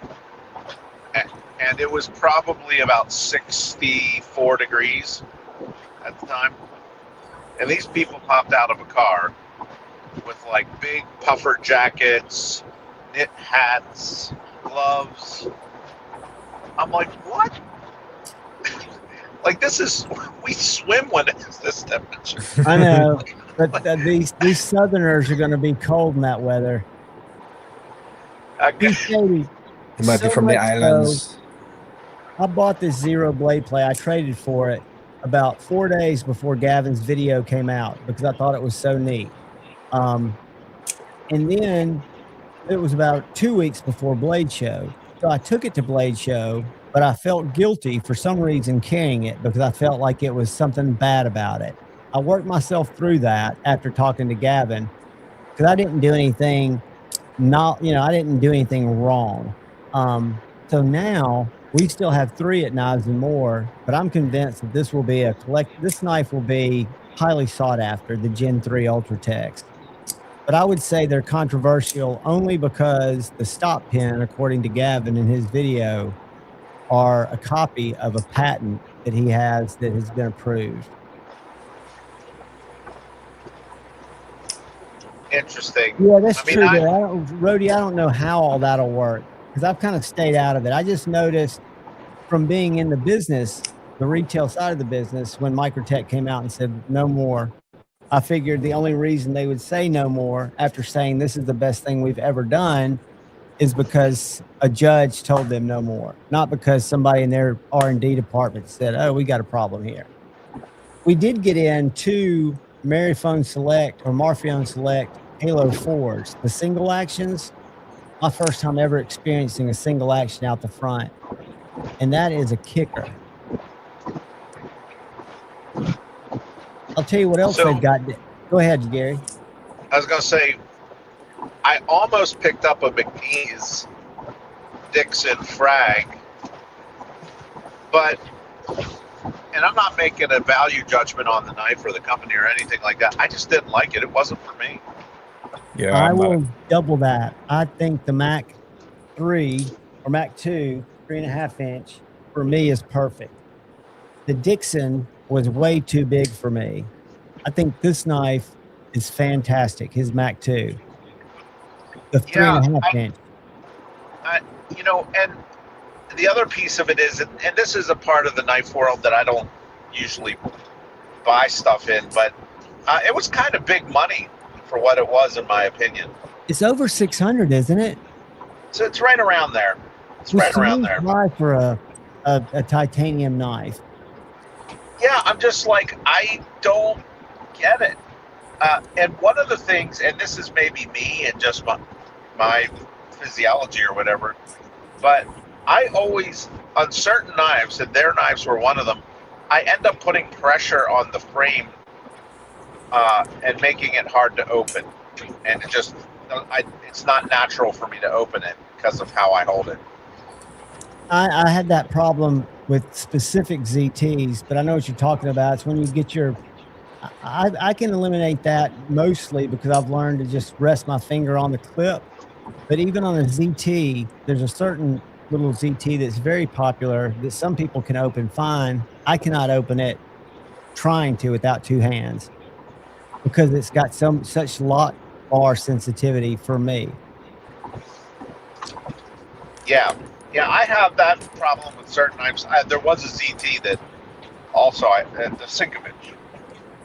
That's the one. The Sinkovich is the one that I have a very hard time. Oh, a couple of them actually. I'm a big fan of a liner lock. I'm a big fan of a button lock or a T-bar lock or a compression lock. I like a compression. I like a physical detent a little more. So the bar locks for me, even though they lock up and they're very easy to use and they're probably one of the most secure locks, I don't get as much pleasure deploying them as I do from one with a manual detent with like a detent ball on either a liner or on a frame lock. I'm a fan of frame locks, but a lot of people don't like them, and I understand why. Well, frame locks are sort of like the go-to custom knife maker lock mechanism. And they're finicky, and you got to dial them in. Yeah. So much depends on geometry and other things that can get wonky. Yeah, I was gonna say if you can get them this nice, then it's my favorite. I am working on. So I think I'm abandoning the make the handles in China approach. I get a lot of mixed response on that. So I think I'm going to keep it in the U.S. and go with the button lock. I think a button lock is, for me, if it's done right, and they are, like ProTech does it right. I think, is it Mojave or Machine Wise? Who's doing the button locks now? And I'm probably off. That does them very well. I've had some imported companies, the only companies, specifically Vosti, that didn't do it well at all. But like Protex, I don't know the mechanics of a button lock, but they do it extremely well, where you get a feel for a mechanical detent and you get a very solid lockup, in my opinion. I mean, like even this, even the smock. A compression lock, which the button Yeah. actuated compression lock. That's another knife we've got down at the shop is a Sage 6. I don't know if you've seen that, Bugsy, but it's the Sage that uses that lock. Yeah, I like the Sage. It's a nice knife. I kind of feel like there's always kind of like sharp edges and stuff on them though. They're not super like refined, And I've not found anyone who makes a scale set for that knife yet. Yeah, and even if you did, they probably just kind of, I don't know. I don't know if they'd fit real good. I don't know if the knife comes apart real well. Spyderco knives are iffy, man. It's a crapshoot trying to take them apart. You can run into a serious issue real quick. Oh man, did we freeze up? Some of my most difficult. Well, my most difficult was my bench fade Adamas. Sometimes Axis give me a hard time. I'm going to share something I probably shouldn't share, but I'm just going to share it for a second. Where's this image? Getting risque. This is the a K guy that's been in all the time. He comes in all the time, and he is this guy that. Have you ever seen people that are center? They're just obsessed by knife centering. Of course, we all have. Yeah. Right. Well, this guy is that guy, but he's that guy on slip joints. See the guy on the right? Yeah. The other dude's like that. Show the guy on the right. All right. That guy is what I consider him to be. I'm standing at another counter taking a picture of him because Thursday last week, he was in for probably 2.5 hours walking around, opening and closing case knives and looking at them.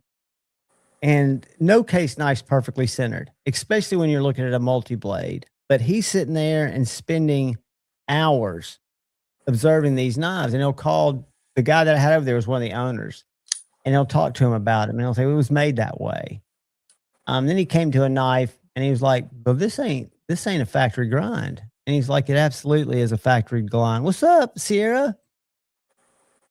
And yo. He was like, it's absolutely a factory grind. He goes, well, it's not perfect. And I'm thinking, dude, you're looking at a freaking case knife that could have been made on Friday afternoon. What makes you think that they're going to be perfect?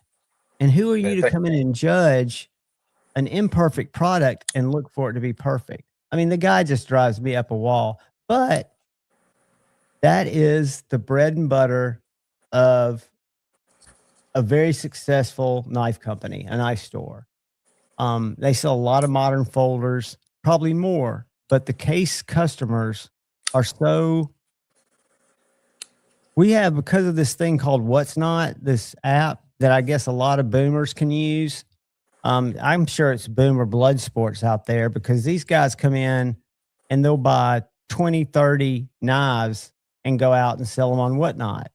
And when I went to the knife show here in Huntsville, you see a bunch of these old timers older than me with a bunch of case knives, and they've got this like wooden business card, but it's like they're wooden who they are because they do everything out of burned wood, and it's got their burned wood Whatnot address on it because they're all out there slinging case knives and traditional imported knives and traditional.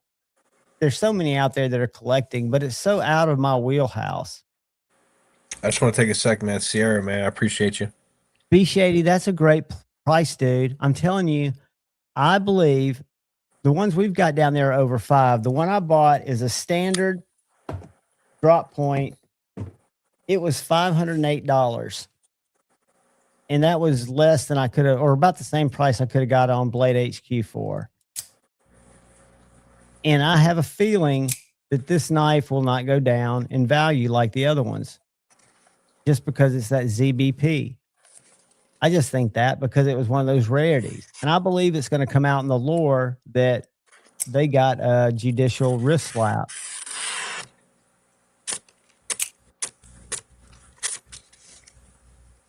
You gotta sharpen Good this to see bad you, boy. Sierra Rick. Yeah, Sierra, man. Thanks, dude. I appreciate the kind words, man. I'm always not sure, if anybody even cares to see me on these things. Dude, I love having you here. I wish Kyle would come up. Kyle, what are you Thanks, doing, man. buddy? He's Yeah. chilling. Well, what the hell, Kyle? Kyle's chilling in the chat. I'll put your scroll back up. Damn it, Kyle.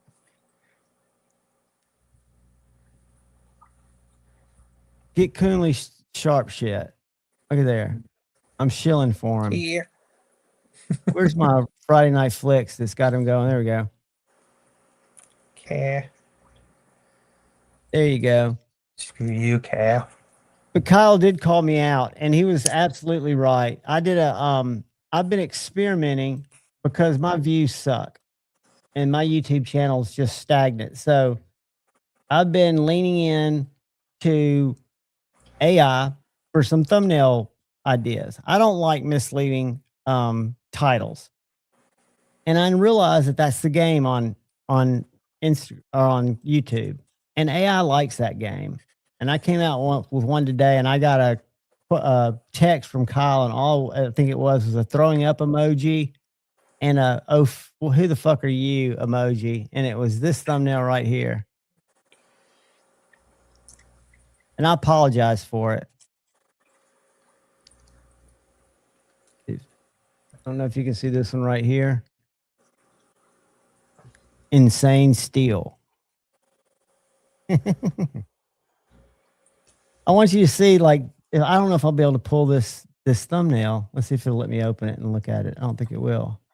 I think it's just going to show half of it. See that thumbnail right there to the left and to the right? Yeah. That's AI, dude. That's not That's me. crazy. That's a picture of the knife. That's a picture of me, but it somehow has me doing shit like, and I've always laughed at those, and I don't like them, but I will admit that there's something about people identifying with people. And I always think that I've never been hiding my identity because I do live streams, but I have such a small percentage of people that enjoy the live streams, right? Most people don't come to live streams. And I figure if I throw a picture up there every now and then, I hope y'all don't think I'm selling out. I'm just trying to stay relevant, right? I'm trying to encourage people to watch some of my stuff. So I would like to do it more. It's actually really tough. Even in, like, I've talked to a couple of my friends that have like Pokemon card channels and stuff, and even if they don't engage with their like face with their channel just dwindles. Yeah, you can't just really do the hands like who's the famous knife guy does just his hands. Nobody knows what his face looks like. Nick really. Shabazz. Yeah, Nick, there it is. I'm surprised. He's one of those guys that kind of bucks that trend. He's able to kind of continue doing that successfully. And you've got people like Metal Complex who could have continued to do it. And he started just because I think he uses an app or something. You can tell by his thumbnails that are kind of leading him that way, because everything you read, and I do read about it. What's up, Joe, Lancelot Leather? Everything I read about YouTube. I'm sorry, buddy. I feel like I have to add you, and we add each other at the same time. That's all right. What's going on, guys? Hey, what's up, Kyle? How we doing? Dude, we're just chilling. Quiet house tonight. It is a quiet house. We've got a giveaway. Oh, awesome! I'm sure I can sweeten that up. What do you got? Terry's got a slip that it's like a dark midnight blue. Is it for a slip joint? Yeah, for on leather and midnight blue leather with like a lighter blue stitch on it. It'll fit like an ABW or a smaller slip joint. I wonder if it was fit a small slip. I'd like to find a slip joint to put in it. Hold on. These serrations are just nasty. I wonder if it would fit a small side buster. Guys, this isn't a case. This is a nicer side buster. But I'm going to tell you how long it is. And if it's too big, I've got smaller ones. I think you said it was 2 inches by 4 inches was the overall size of the slip. This is 4 inches by 1 inch at its widest, but it's a full 4 inches long, which do people think that's too long? I like to have the tip of mine right at it. But this has actually got a half stop. It's a Hang it's on, a I'll Mandarin. I'll I'll share throw the. this in unless you think it's too big, Kyle. At 4 inches by 1 inch and a. I don't have a clue, buddy. Hey, 1931 Leatherworks, brother Terry. It will fit, Terry says. Hang on, I got a couple pictures I'm going to share. We will include this little slip joint in Terry's. There's giveaway. that. Can you see that? Oh, nice. There's that Also- picture, and then here is okay. the picture of the inside, so you can see on a the second. coloration on it. Go back and show that again. I'm sorry. I was turned around putting That's the. right. I'm sharing the inside of it now, but so here's the inside of the sheath. Ooh. It's a midnight blue. I think you said. Correct me if I'm wrong, Terry. I believe you said it was Horween leather. This is a dark green micarta, so I think it'll be good. If not, it's a good slip joint, and we'll do a giveaway. We can do. Kyle, do you think we ought to do a numbers game, or should I do the StreamYard thing? Do whichever one you want, buddy. We probably ought to do it now while these people are in here You could do that. before it gets too crazy. If And it I would does- say definitely turd burglar rules, and John, Yeah, turd burglar rules. Now, we John do and have- or I have the right to reserve. Well, we do have a few people that are new that aren't yet mods that have come in the last couple of weeks that I know are they come in, they greet people. Let me tell you where they are. Well, put it this way: if I haven't seen your name before, Yeah, and I like get it. Mr. Number 5 is a good egg. I've seen him around quite a bit in the last few weeks. But I'm getting some new guys coming in, and I know some of them are coming in from stopping by the store, and I appreciate y'all. Well, I'm going off of the rules that we had set in private, so it's Yeah, absolutely. Like this is That a little will, sus to me. yeah. I Welcome, don't. but Yeah, the way that works is when we do something like this, when a community member comes forward and does a giveaway, we do want you to have been in the lives before, and it's one of those things that we look at it as community. We want everybody to join, and there'll be plenty of chances, but always come around. And if for some reason you are selected and we all go, that does not mean we're judging you as a person. That means we're going based on past experiences where a lot of channels have been burned over and over and over. And we have made a vow to stick within our circle. And our circle's big, and it's always encompassing and welcoming more people.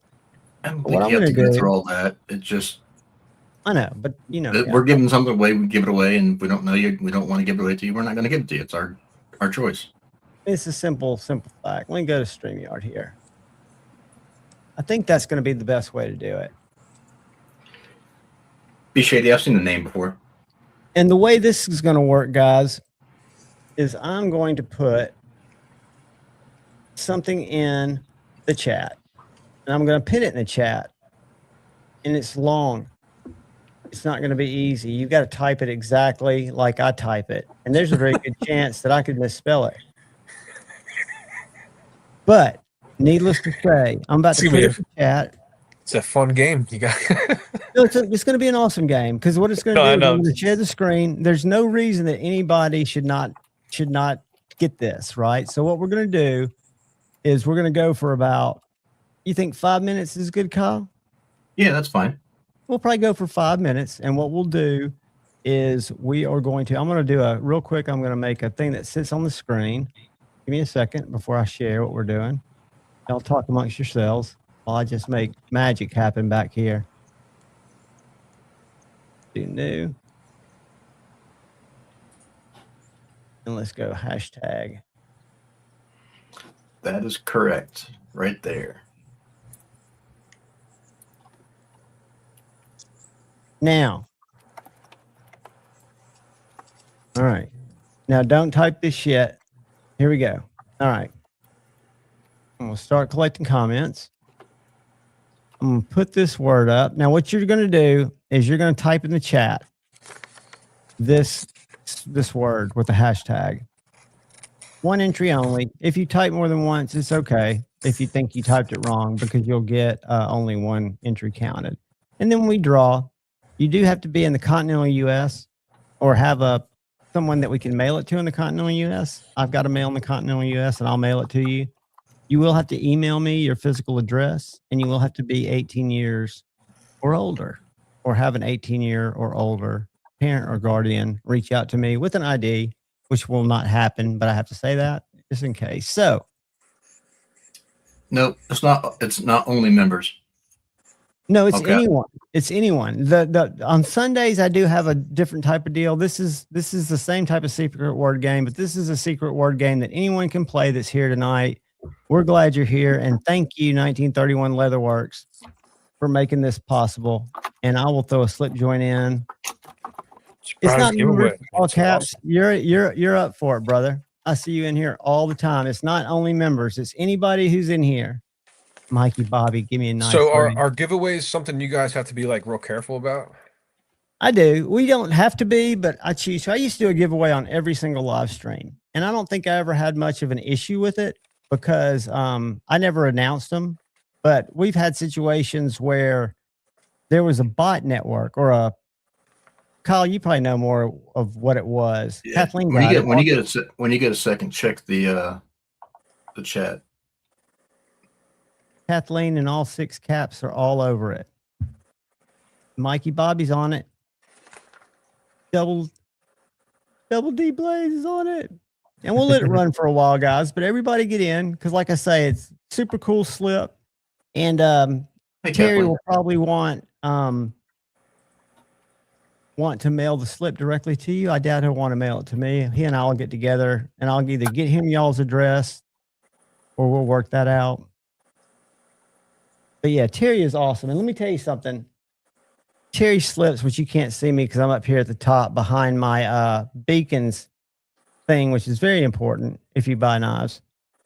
But Terry makes fantastic leather goods, sheaths. He makes all my fret sheaths that come with my fret. They don't all look as nice as this one, but they all look as nice, just a different color, and they don't have the snake skin. Paul Mills is in. He's got it. And 1931 Leatherworks is playing for B Shady. Yeah, but y'all play up. We got a bunch of people in here, and very few people so far have signed up. We're like at less than 25%. But we're gonna let it run for a while. Homer got in there, channel member. Good to see you, Homer. And I'll probably Sunday play for brother Richard again, unless I hear from him. I hope he gets back on the road soon. Y'all send positive vibes towards Texas for our Roman gnome buddy. John, did you check the chat? No, I haven't checked it yet. Hold on. Just make sure you didn't forget. I totally get you, dude. And I'll let you So that's all that's it. We don't need to say anything I'm about gonna it. send something back to you real quick though. What's up, Neil? What's up, Homer? What's up, Neil? I'll drop them in there.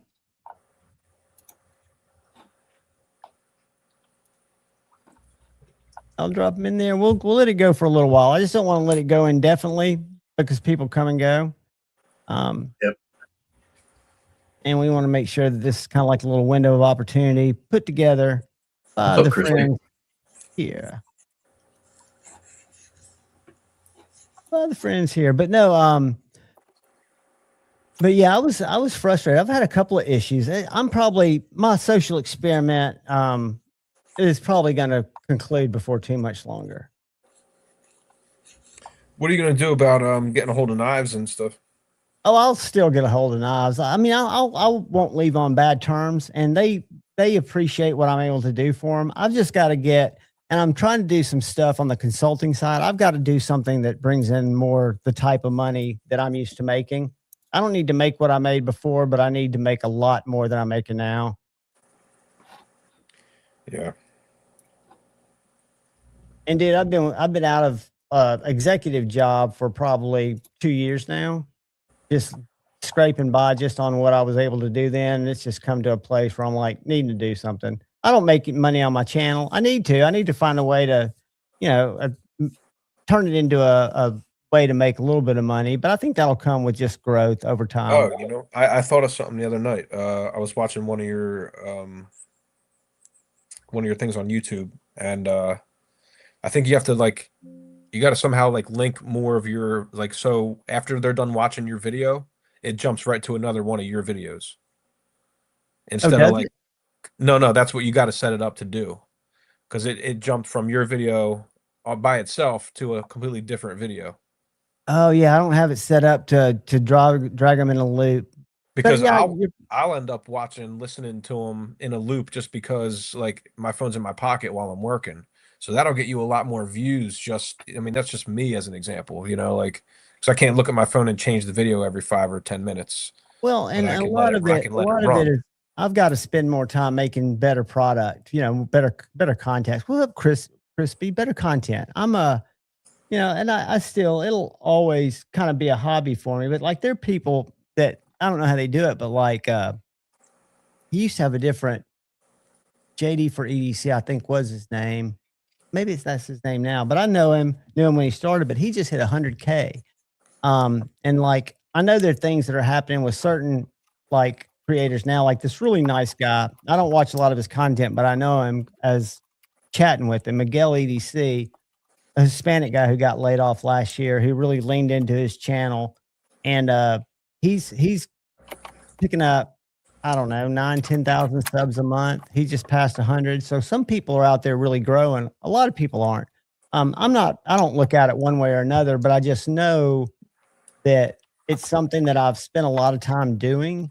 And with a little bit of tweaking of the way I do it, I could probably make it a better, a better source of income, however that is. Right. But the bottom line is I need to get back I won't ever go back into a job where I think I'll work for a company. I just don't think they exist, but I think there are a lot of opportunities to consult, to find a few clients around town where I can help them optimize whatever they're doing advertising wise, or to get their name out there. Sierra, no, buddy. Go ahead and enter. It's not for members only. You're more than welcome to join. Come on, type it in there. Absolutely. Everybody type in there, and if something comes up and we don't think it's copacetic, we'll let you know, and we won't do it with any hate at all. No, it's all with love. We don't do giveaways anymore here. This is like a little special thing, so it's all good. Rashir, put in a hashtag 1931 Leatherworks. I'm glad you're leaving work finally. he did. Look at the comment on the screen. Look at that. That's good. Did Crispy get in? I see Crispy's in here. Hey, Crispy. I thought I saw his name pop up. Let's see how many we've got. We've got 16 entries, and we got 38 people in here. A lot of people are not taking part, and I don't want them. Kyle, I'm staying out because I want a channel member too.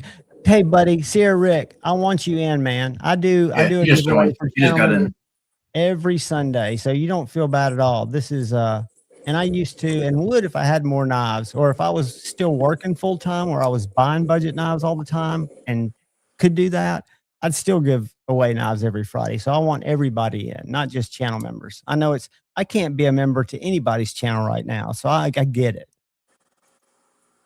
Times are tough. That's why I'm getting ready to lean in hard to finding a way to self-employ and create myself some niche. I don't know what that's going to be.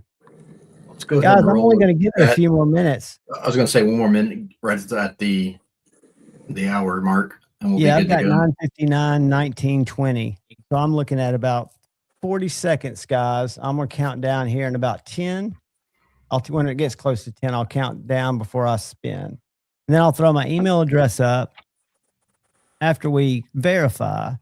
So we're at 36 seconds before the hour. 20. I'm about to count down for you. Just like if I was at NASA, which is not a thing anymore, I guess. 9, 8, 7, 6, 5, 4, 3, 2. Good luck. 1. Blast off. Who's it going to be? Who's it going to be? Round and round it goes. Where it stops, nobody knows. Who's Johnny Evans? We know that guy. There you go, Paul. We know that guy. There you go, Paul. All caps is a new member. Congratulations, Thank man. you, brother. All caps. I got a secret for you. Come by Sunday at 4 o'clock.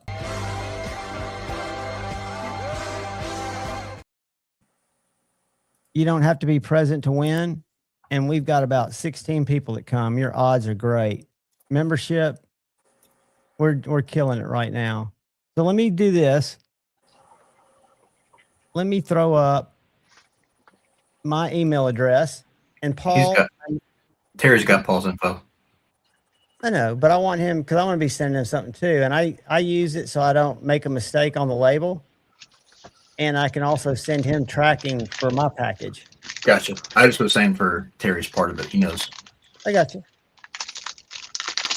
And Paul, if you tell me you have it moved and you're comfortable that what I've got is accurate in pirate ship, you let me know, buddy. And I'll go out on that too, because I know I've got your email attached to it. Just bought an MKM Hero. What is that? Montiago Knife Makers Hero. What's up, Gary? Are you back? Can you hear us? I can hear you. Take care. How's the drive coming? I can hear you. Good. My wife called, which kicked me out. And then we got some snacks. So we're back on the road. There you go. So you're back on the road, pulled over. You didn't have to get a charge? No, I didn't need a charge. I charged before I left. Nice. There were chargers there, which I would use, but they're different. They're the CCS connector rather than and I don't have an adapter. I'm sure they make one that you could carry in your glove box if you needed to, like if you go on a trip. Yeah, they do. What's up, Ryan? There's no way I can deal with that. I will never have the right stuff. I see them all the time. They're all going to what's called the NACS connector. And so everything will be one connector. But it's just a matter of time before everything is. So invest in, what's that connector called? NACS, North American Standard. Yeah, invest in that. That's a very interesting knife. I think we just traded for one of these. It's back lock from MKM. Ooh. Got lucky on that one. Very nice.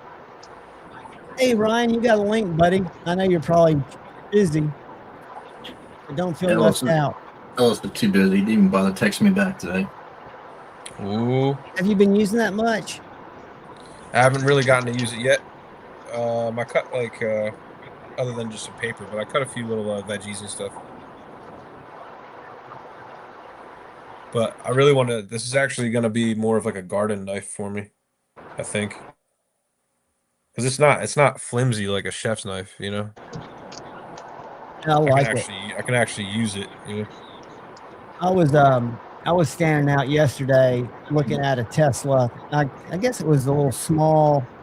I don't remember what model it was, but just looking inside of it from the outside. And I'm a Generation Zer, so I'm used to more techie stuff. But I could just stand there and look at that car, and I can only imagine how you would almost look forward to taking long rides. I would in it, because it just seems like it's so different. I love it. It's comfortable. Yeah.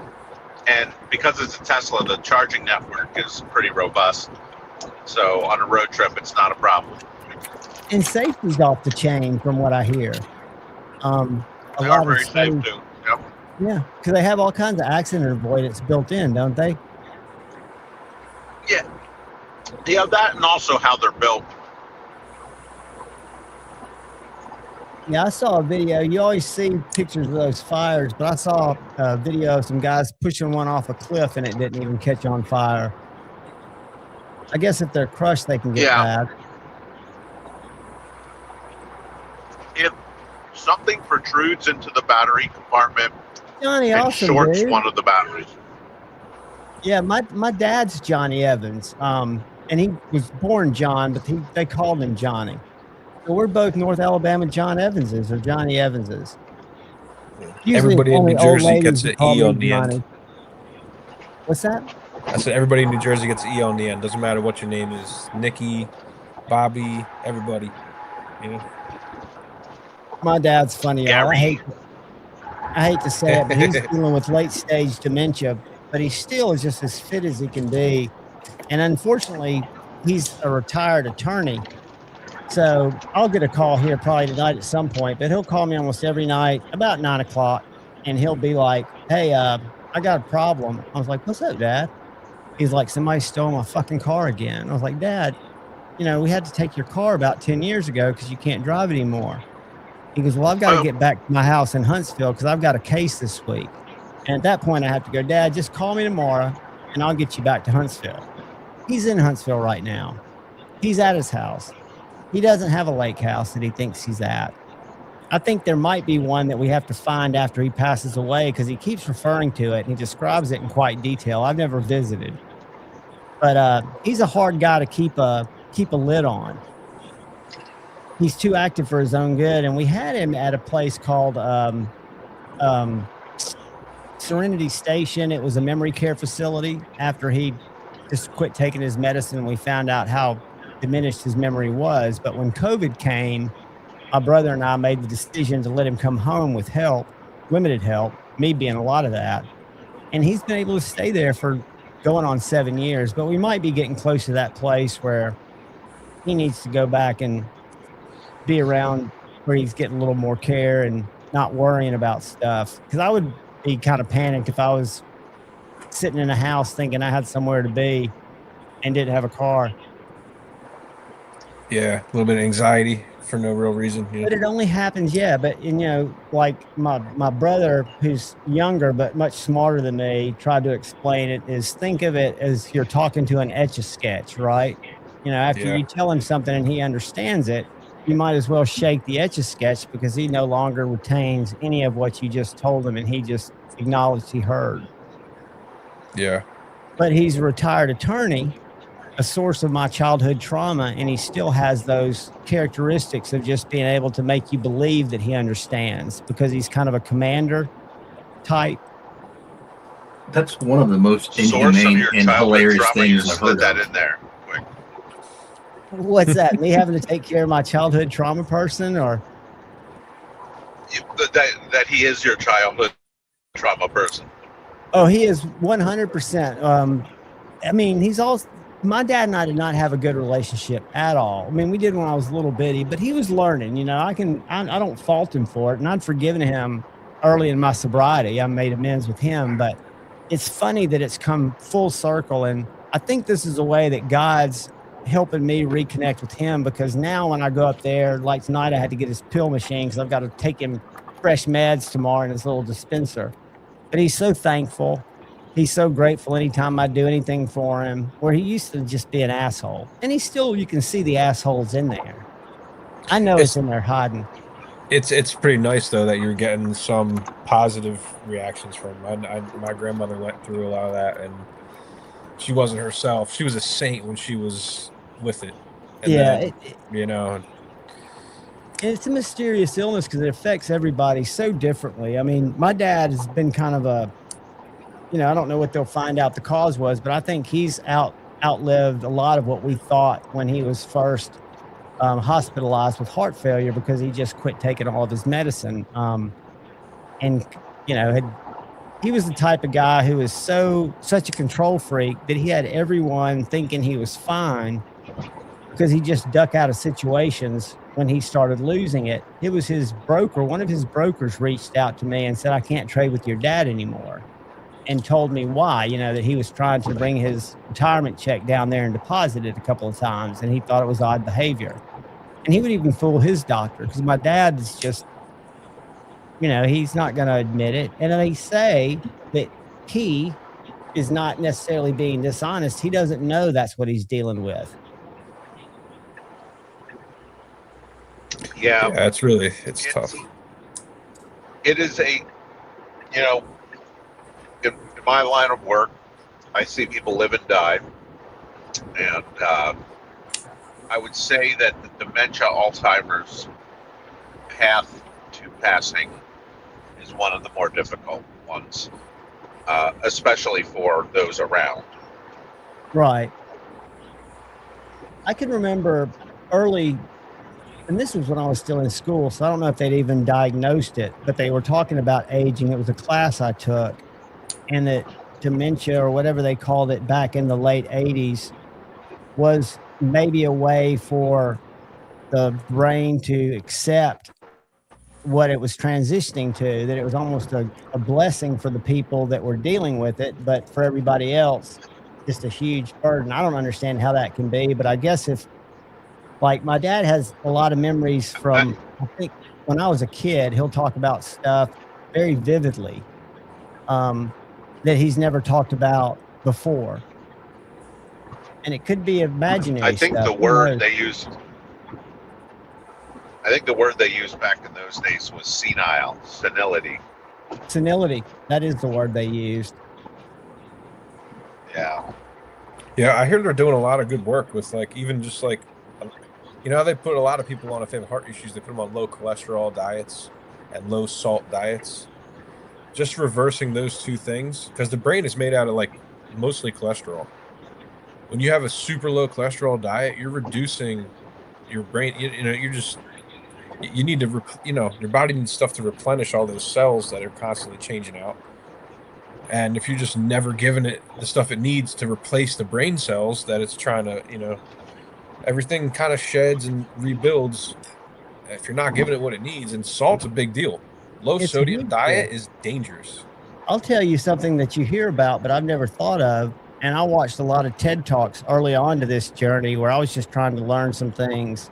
And they were thinking that one of the possible causes of more and more people getting it, they're living longer, but that if you're in a high stress environment and you hold your breath, and I'll catch myself holding my breath a lot.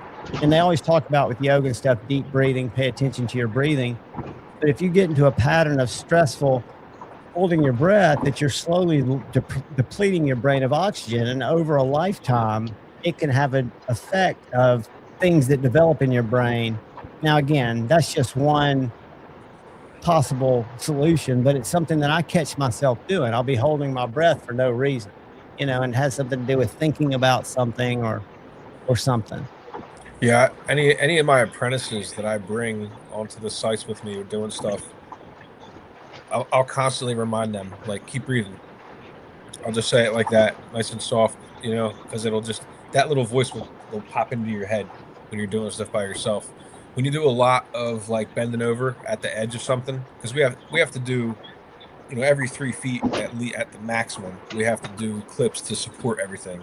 Then we have to add all the air terminals and all the cable and everything. So you're bending down at the edge of the roof a lot of times. Like, I can see how you hold your breath and get dizzy up there doing hundreds that. of times a day, and just when a lot of, everybody deals with vertigo. So once you understand the vertigo, but when it's hot up there, or if it's really cold, you're not keeping the same calm breath that you should be. And if you don't, it really starts to get to your head, and you don't really realize it. You start to stutter step, you'll lean a little too far, like, it's just little things here and there. But when you have to be perfect, you can't drop anything, you can't lean too far. You have to be, especially on, like, a sloped roof, you have to be really careful. Any of the green guys, I hate bringing new guys on sites, because it just gives you that extra worry that you have to carry with you besides keeping you safe. That, and I've just seen them do such stupid stuff, and I'm like, man, like, It's crazy, really. And I bet you there's a degree of when you tell them or correct them on something that you witnessed them do, they don't even know that they've done something stupid because until you unfortunately find a consequence, you might not even realize how little it was that could set you between success and fatality. Yeah, my job especially is very like we don't work with like live wires, so you don't have to worry about being electrocuted. But you have to worry about every tool on your tool belt. You have to worry about slips and falls. You have to worry about how people can see you from the ground, whether or not you're tied off the way they want you to be. You know, like everything is like kind of, it's almost a spectator sport because so many safety people start watching you. So many people start, you know, double checking your safety paperwork and everything as soon as they see you up in a high place. They're looking for an opportunity to fine you or catch you for some kind of Yep. violation. Any little thing, man, and any new guy is a major liability. Do y'all go through? I'm sure they go through some type of training because I'm sure there are basic guidelines that are just there's no black. I mean, it's black or white. There's just I'm the one that trains them. There's nobody else. There's only 3 of us up here in the Northeast. that do what you do. Yeah. Well, there's other companies, but for my company, there's only 3 of us, and I've been here like I don't know, probably going on 18 years. So, you know, the new guys end up my responsibility. Are you training them all on site, or do you have a like a classroom type setting where you or a job trailer where you sit down and say, guys, these are the things that you've got to be looking out for? Or is there any of that, or is it kind of No, you got to jump. We got to jump them right in. Like they have to. You got to be able to go from 0 to 100. There's no warm up time. There's no real warning. You know, like when we get you out there, we'll find out real quick if you can actually read the measuring tape, if you actually have balance, if you can actually climb the ladders with the gear, if you can actually, you know. and you have to assess that for your own well-being as well as Yeah. their well-being. You probably got to Right. make those tough choices pretty quickly. I mean, Yeah, you got to be kind of tough on them. We've had a lot of like women try to do our job, and you know I don't have an issue with it. They just can't do it. You know, and that no matter how many women try, no matter what job they had in the military or whatever else, and that they're tough and they're into it, they just can't. Once I throw 120-pound spool of wire on your shoulder and tell you to go up 8 flights of stairs. and you got to do that probably over and over, right? Over and over and over, depending on how much it is. I mean, some of it's 40+ stories, some of it's 80 stories. I mean, you know, some of these. so Bugsby, you assemble a crew. Let's say how many, like you got a job tomorrow on your regular average size. Is it you and how many people? It's me solo right now. You solo. So when you bring somebody in, is it like a 50% chance they'll make it to become a full timer, or is it less than that even? It's maybe like a 5% chance. Okay, so you know that you're up against you got to find the right person.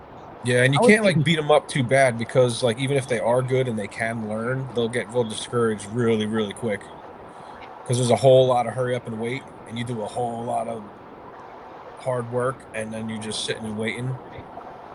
Right, but So, you seem to have the demeanor where you could kind of coach them through times like that were more psychologically challenging, where you're not going to be just an asshole. Yeah, no, they don't even realize they did half the stuff they did because I'm kind of I talk to them exactly how I'm talking to you, but while I'm actually doing what I'm trying to show them, and I keep the focus on what I'm saying, but I'm actually doing it. So it's like in the background of what they're doing, you know, like or what they're thinking. Hearing the tape while they're watching, observing the task that they're going to be doing. Right, or I'll be doing a task and talking about something, and then ask them questions when I'm done. What are the 3 things you noticed that may have caused you to second guess what I was doing? You know, like, what are the questions you have that could be something that you would write down on a safety sheet right now? You know, because we have all these crazy safety sheets about everything. And is that a big part of it? Keeping all that stuff logged, everything you do? Yeah. Like today, I was on a Merc job, and it's a big complex, and there was a helipad right next to us. And so I had to actually let the safety guy has to let like the FAA and everybody know that I'm going up on a lift right next to the helipad, because it's a hospital helipad too. So like they have to know exactly how high I'm going to be, what direction on the building I'm coming from, like all kinds of stuff. Things that I'd never even think of.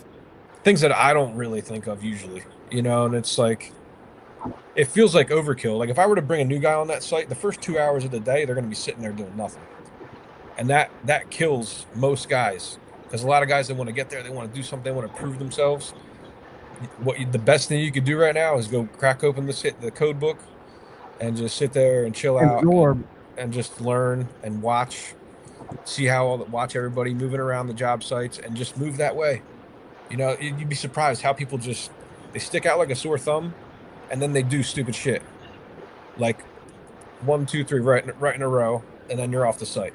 And I can't have that. That's a big deal, because there's all kinds of insurance stuff involved. There's all kinds of approvals and safety clearances, and I would guess a red flag type of violation that can get you shut down just by somebody doing something stupid. It'll get the whole company kicked, because there's a lot of really high expectations. Some of the stuff we do for like the Army Corps engineers, stuff like that, like, man, you cannot mess around. So Gary, you getting closer to the crib? Well, I'm probably maybe a third the way into this. Is it kind of self-drive for you, or do you drive it? You just kind of take the GPS? You don't have to tell us that, I guess. Right now, I'm driving it. I did kick it into autopilot a few times, but I'm in a construction zone. Sometimes it gets confused, so. Right. I would have a hard time turning it over if I saw a blinking yellow light, even though I trust Elon Musk and his brain power. And we'll probably sign up for Neuralink if it can take the pain out of my hip. It's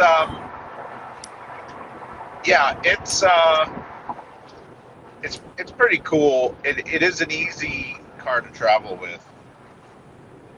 What I haven't seen a lot of the interiors of, but I've seen them on the road, are other electrical vehicles. And I think the one I like the most, I can't imagine how much it is the new Volkswagen van. Have you seen that? Oh, the ID Buzz. Is that what it's called? Yeah. It looks very electric. I assume, is it fully electric, or is it like a hybrid? They're fully electric. They're cool. The problem is they don't have a super long range, but they're neat. Is that kind of Tesla's one of their big advantages? Is their travel range, or? They have a pretty good range, but they also have a really good charging network. But now most of the other companies can use it too. Right. I feel like, how come these cars don't have solar panels on the tops recharging these things? Like what?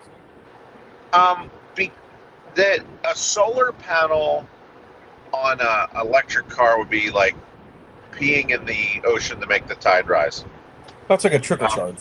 It's so little. Like, just to put it in perspective, like on a roof of this size, you might get 350 watt panel, which means on like the brightest, sunniest direct sun day, you get 350 watts. This battery is about 80 kilowatt hours. So it would take you like 3 weeks to charge the battery with that solar panel. And it'd probably add a lot of weight to the vehicle too, wouldn't it? 4 weeks. No, it wasn't that much weight. It's such a small amount of energy compared to the large amount of energy that the battery. Like it wouldn't be, especially useful unless you just literally never drove it and just let it charge. Do they have anything with the gearing that, like, I don't know if I'm explaining this right, but like when you coast, it builds generation up, or do true electric cars not use that type of technology? I feel like all that stuff should be used, the solar panels, You know, even if it's just for the LED lights inside or something. The regen, like, so I almost never use the brakes. Every time I let up on the accelerator, the car slows down substantially. So, and it's doing that by turning the motors into generators. Okay. And putting the power back into the motor. So you are pulling some power back in from that coast. Oh yeah. Yep. Yeah. They get a good bit of it back. But yeah, the solar, that it's so small compared to the size of the battery. Right. That's why they don't do it. Better for charging phones. Like, I don't even know if it. So, like, the Tesla has what's called what's it called? It's like a security mode. So the cameras are always watching, and it records if anything moves around it and that sort of thing. Sentry mode, it's called. Right. That mode, just that mode, takes a fair amount of power. Like, that takes double what a solar panel, if the whole car was a solar panel, could produce. So it wouldn't even help with the little auxiliary things like that because of the amount of power it takes. Yeah, and there's a lot of places you can't put solar, like on the windshield, obviously. The only place is the roof, maybe the hood and the trunk lid. So that's not a ton of real estate. And my car, Gary, yeah. Yeah, how does I know, like a fuel gauge. So do you get I know you get a good window of notification, but at what point do you get nervous, or do you ever get nervous looking at your energy gauge? Or does it move pretty accurately? I am a low stress kind of guy. So those kinds of things don't stress me too much. It just gives me a percentage. Right. Gives you an idea of what you want the gas station you want to stop at. What it tells you, like it maps it out. So it's already got the stop mapped out here. And if I look at it, let's see, it will tell me like what amenities are at that stop. It'll tell me how many people are currently at that stop already. So it's smart enough basically to plug itself in before ever running out. It could just drive itself before it got dead. Yes, it won't. I mean, you'd have to try. And some people are, not always super smart. So I've never seen anybody walking a Tesla, because I guess you can't carry a can. I guess you can't walk and get any relief, but I've never seen one on the side of the road. I have seen them on wreckers, but I assume that's for something else. Yeah, it could be. I mean, they're like another electric vehicle could charge it. So there's a number of ways, or just a generator, like a welding generator, you can charge it with if it got stuck, like that. And just get you to a charging station. Yeah, just get you to the next charging station. I only need to charge once to get home, but I've probably passed 20 charging stations.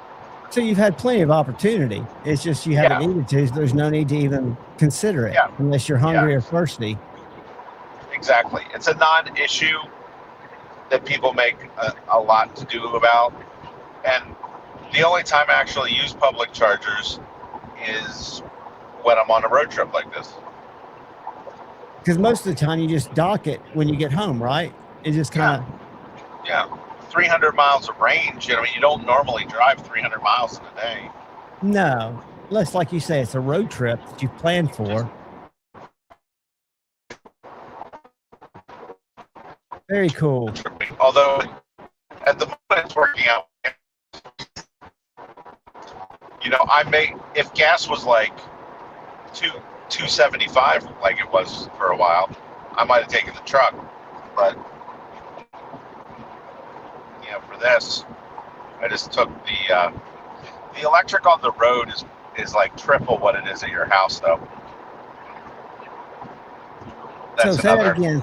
So triple that's what it is at your house. Yeah. So 1 kilowatt gets this car almost 4 miles. Ah, You know, okay. 3 to 4 miles. So 100 miles would be 100 kilowatts. And so whatever you pay for,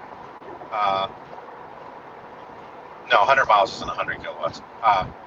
400 miles is 100 kilowatts. So, like, think of that as like a full tank, for instance. So whatever you pay, I don't know what you guys pay in Alabama. I think in the South it's cheaper.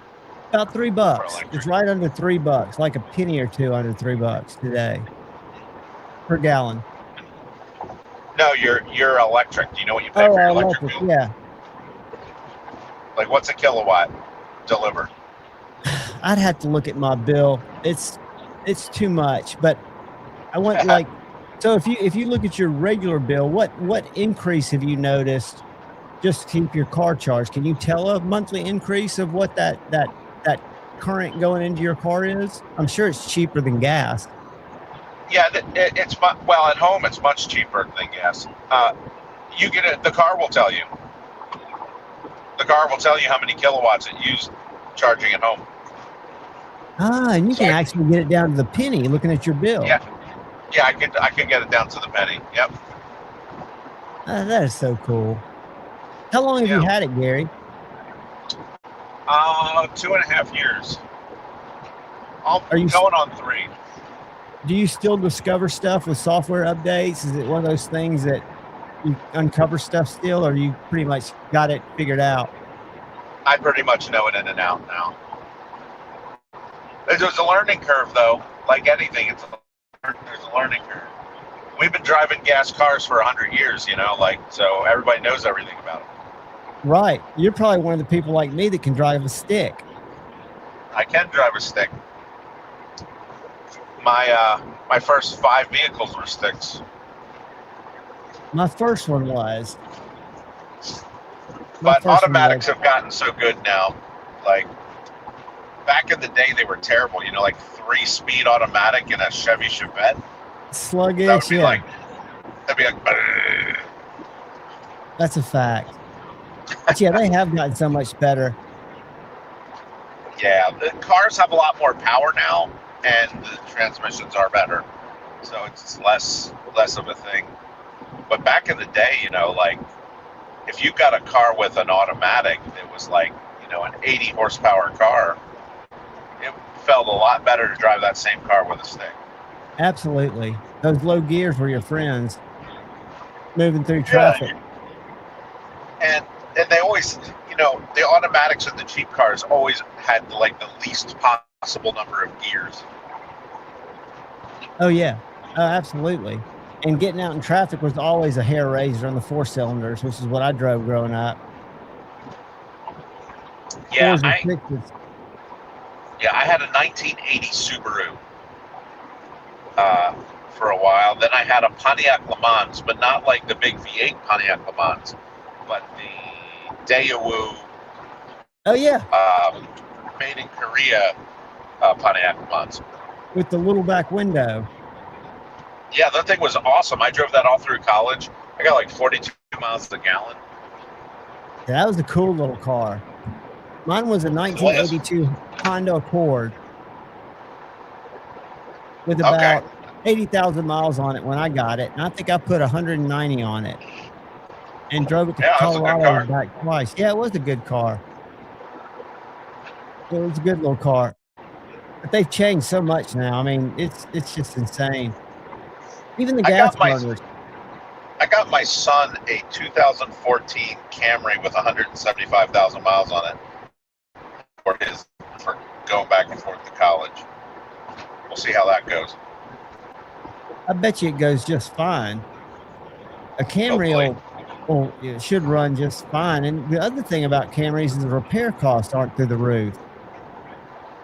No, they're not. And in fact, this has relatively small tires that are surprisingly cheap. from a replacement standpoint, are they 14s, 15s? I think they're like 15s or 16s. I got by you. today's standards, you know, that's a much cheaper tire. Just, I mean, I think I was seeing it for like $60, $70. Yeah, and at Costco you can probably find them cheaper than that. Yeah, so I'm excited to get him some good tires. He doesn't have his driver's license yet. He's stressed out about it. He said everybody at school's making fun of him because he doesn't have a driver's license. I'm like, really? My daughter was a late license getter. She did not want it. She had her permit and got it fine, but she just did not want.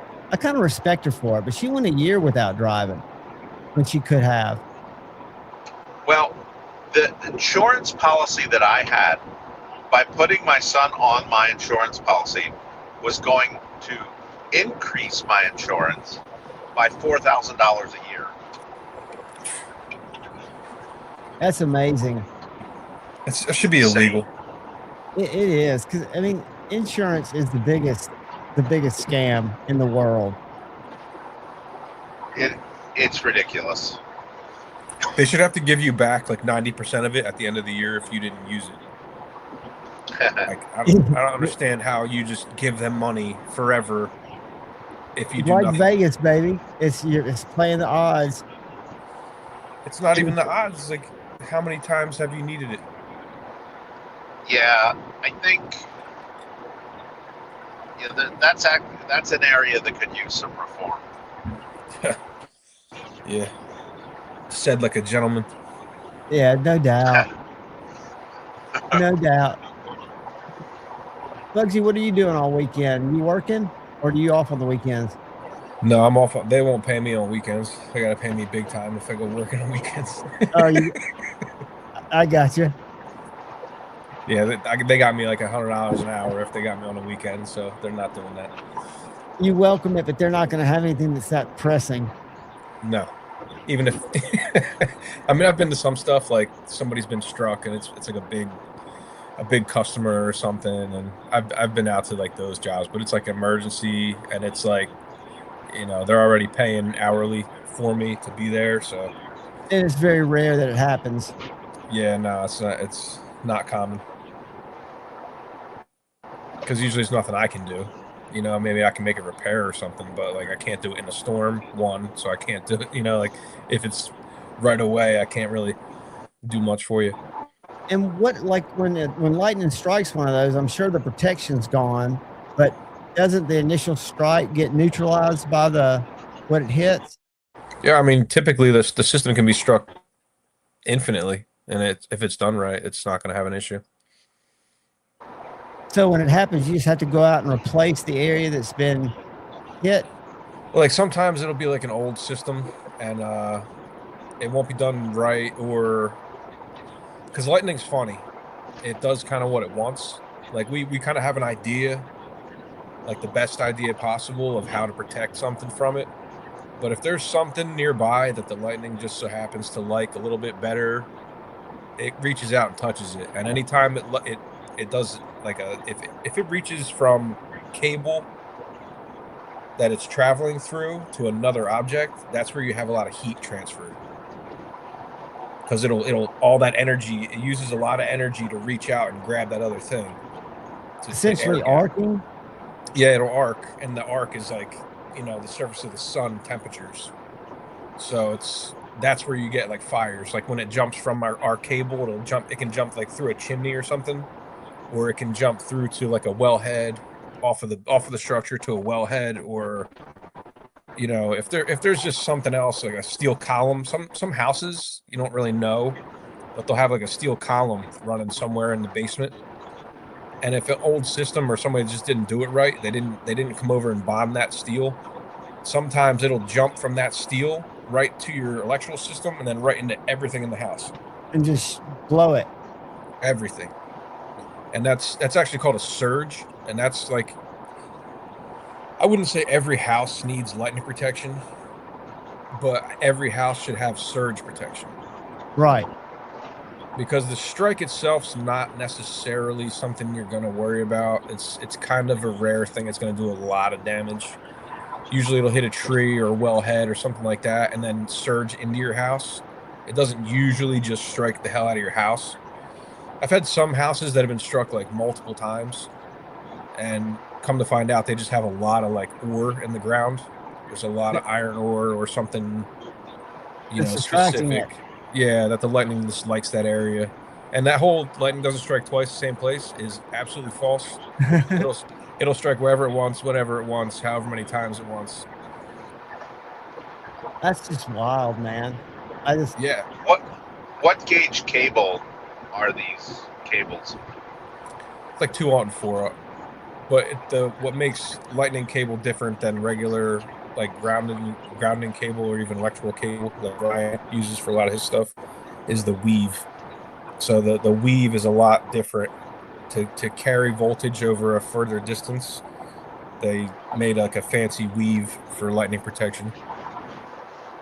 Interesting. So the electrons travel on the outside of the wire, so the more it's weaved and how it's weaved. Yeah, and that's why we can't use jacketed cable. It has to be bare cable. Because if you go and try to force all that voltage into that, it's like putting too much water into a pipe that can't accept it. Is it always copper? No. We have tin-coated copper for like high corrosion areas.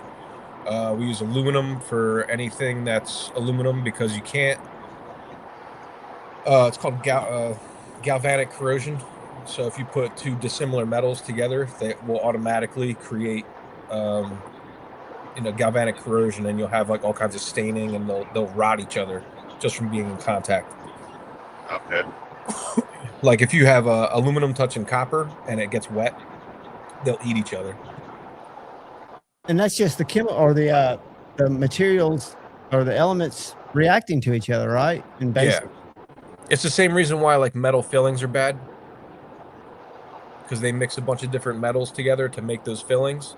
You could take a voltmeter and touch that filling, you'll get voltage reading off of that because there's galvanic corrosion going on in your mouth. Fascinating. Yeah. My wife actually we flew all the way to Texas to get her mouth taken care of because she had a couple of those fillings and a bad root canal. A month after she got back from getting those removed and getting that infection taken care of, we got pregnant.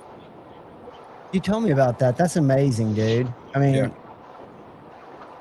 And who knows that's what how much it was affecting her body. Yeah, how much science was going on to. Well, implants are titanium now as well. Like implants for like your spine, or I know you're not talking about teeth. It seems expensive. I don't know that that's a thing. Most hardware that they use in your body is titanium. Screws and joints and all that stuff is all titanium. And that's mainly for corrosion, right? Or dental implants. I got you, Todd. Super lightweight too. It's strength to weight ratio as well as corrosion resistance. Probably availability too, because there's other stuff, but like gold works really, really well in the body for some reason. But that would be, astronomical. Expensive. And heavy. Yeah. You think organ theft's bad? Show up with a bunch of gold in your mouth. Yeah.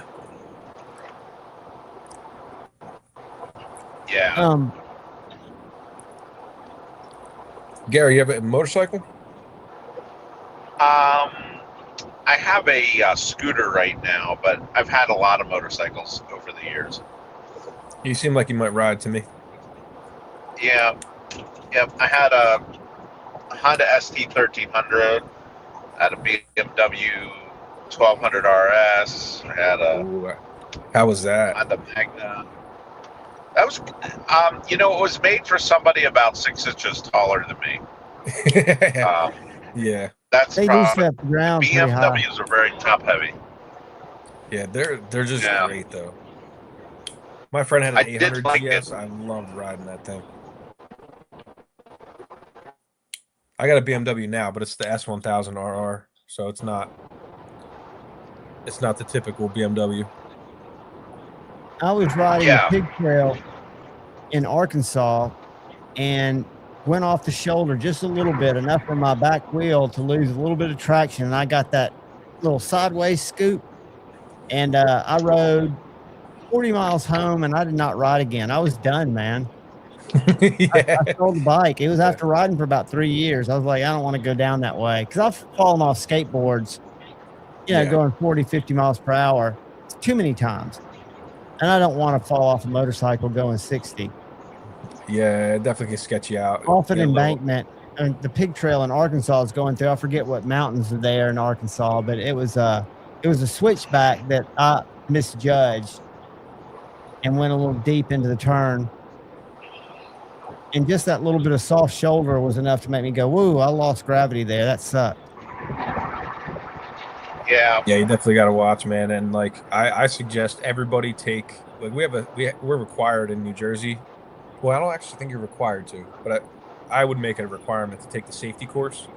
It's a full weekend. They give you the bikes, the helmets, everything. It's half riding and half, like class work. Watching video. Yeah, it's awesome. Yeah, I took that in Pennsylvania. Everybody I know that took that course, they still ride.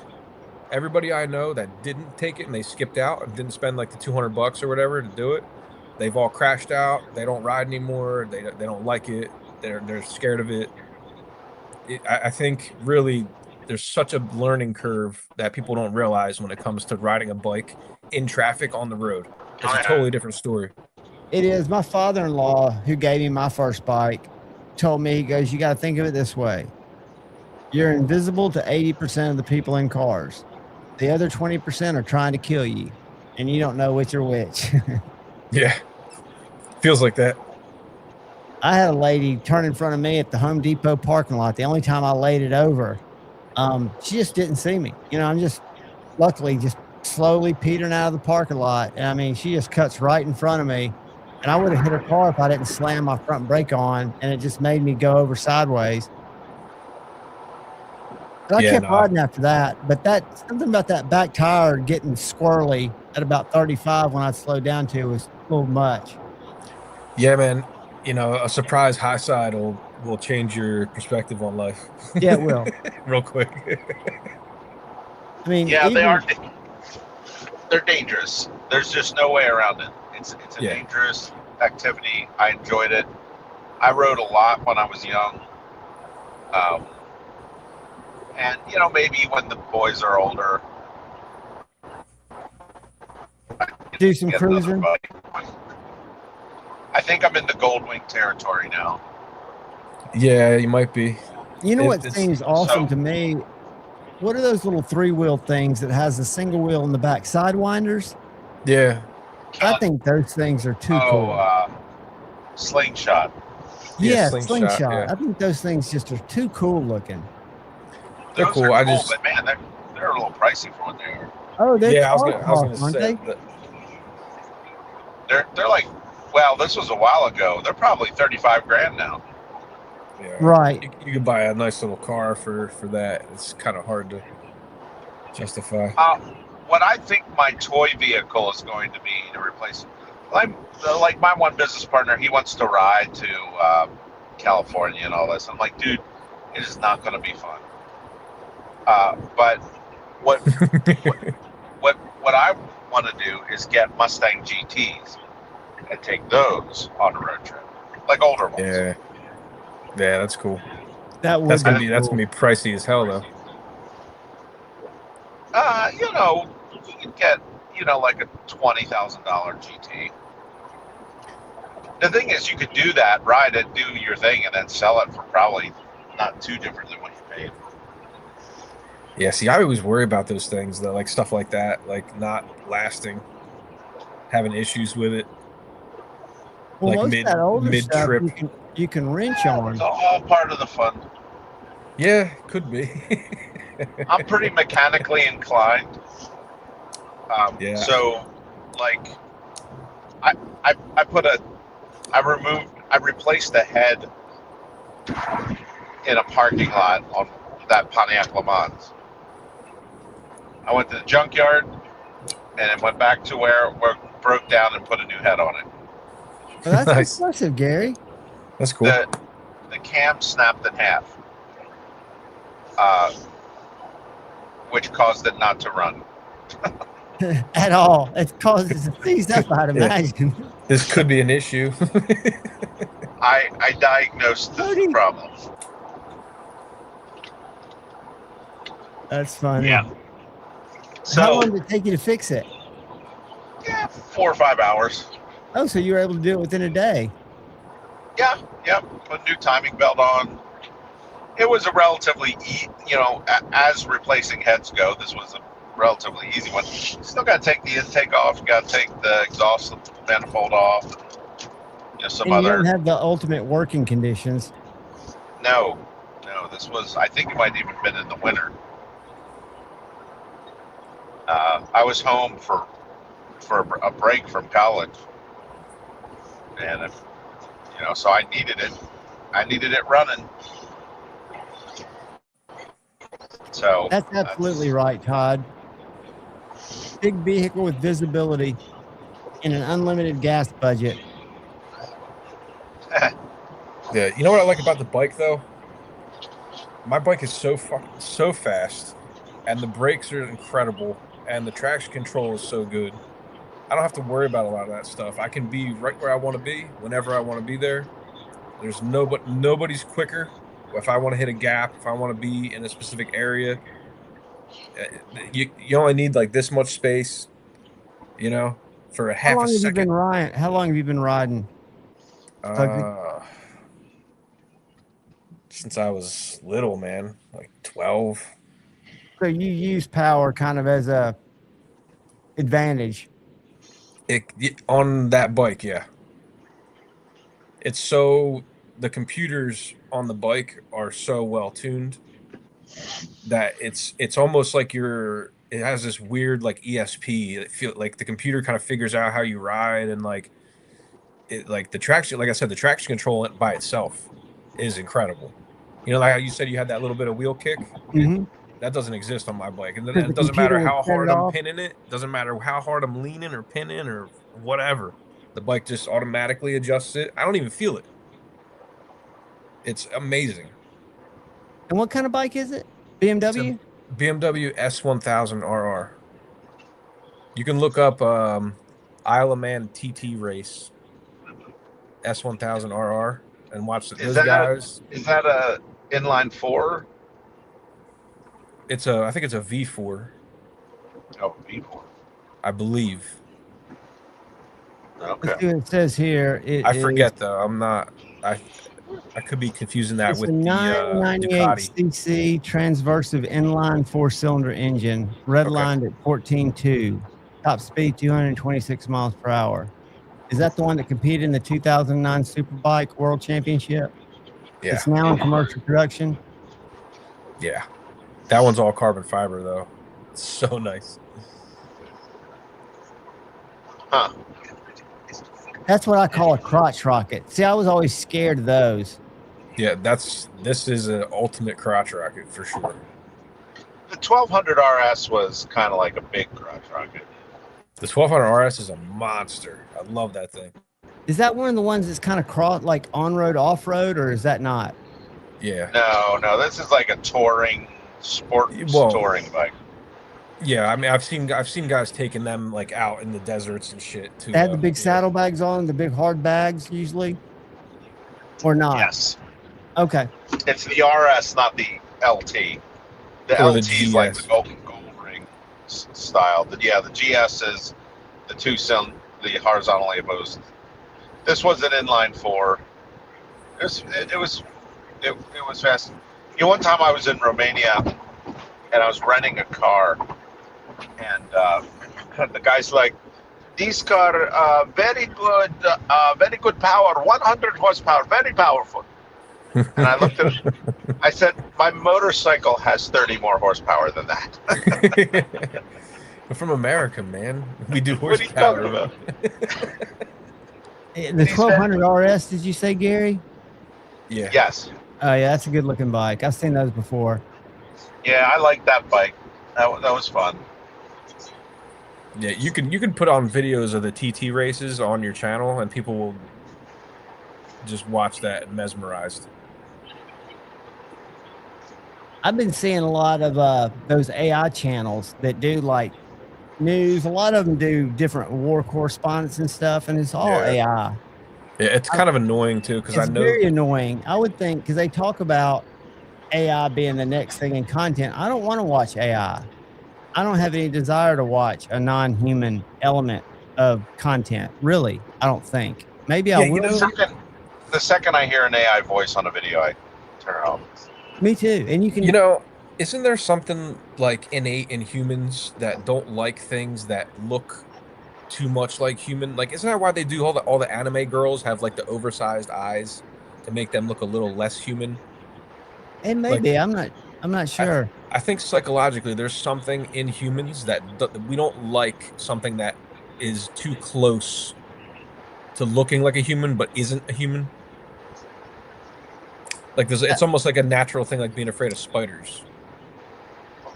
I saw some documentary about that and why they're making AI like faces, like robots that have, like that look like a cyborg or something instead of looking like a person. Yeah, they can't make it look too much like a person because people don't like it. So speaking of looking like a human, where's Shane tonight? I don't know where Shane is. Friday nights, usually he goes to the shop and they play spades. Him and about 4 other old guys sit down there and tell lies and play cards. You should film that, man. I'm sure that's a good time. That would be good content. Yeah. But he's loving his new grinder. What's up, Joe Isabella? Oh, yeah. I commented on his new grinder. I said, I bet you that's really good at shaping the front of scales. Or something to that effect. I bet he got a laugh out of that. Oh, he said he's been sending me pictures just of what he's been able to accomplish. He's like, I can't believe I was able to, go as long as I did. And I said, well, it's a good thing you did. Think about how nice it is now to do what you're doing and appreciate it. Yeah, I'm stoked for him, man. I can see a little bit of energy come back to him, Yeah, his mental health, it's awesome for it to be shining because Shane's got a lot to offer. He's good people. Yeah, I'm glad he got himself a good grinder. I was doing some grinding today. I ground 2 knives out, and I got this new Walter Sorrells grinding jig, and it's really good. It really helps move the process along. I am looking forward to it. But I want to get an additional grinder since I have this collection of motors. I might be a weirdo, but like every time I ever ground a knife out, I was kind of like sad that it didn't take longer. You know what I mean? Like you kind of do it, and then you're done, and you're like, oh shit! Like I think Gary's probably done enough where he's like, oh, thank God that's over. Yeah, I've not had that response. I have a pile of them sitting in front of me. So what's not coming to mind is, ooh, if only this would take longer. No, I don't know. Like sometimes I like to really like make sure shit's perfect, but you can really only do so much messing around when you're grinding. Well, and for me, like I think Gary choked up when I said I really enjoy stropping stuff because to me it's therapeutic, or sharpening a knife. And he's like, if it doesn't have a motor, I don't want anything to do with it. But I'm a hobbyist, so I don't look at it the same. It's not like I've got to get through all these knives. Yeah, it changes the. Now I bought a new wheel for my. I have a Cutter Master.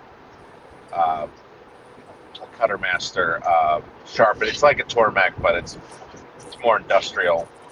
But I got a bonded resin wheel, bonded resin diamond wheel. Oh, nice.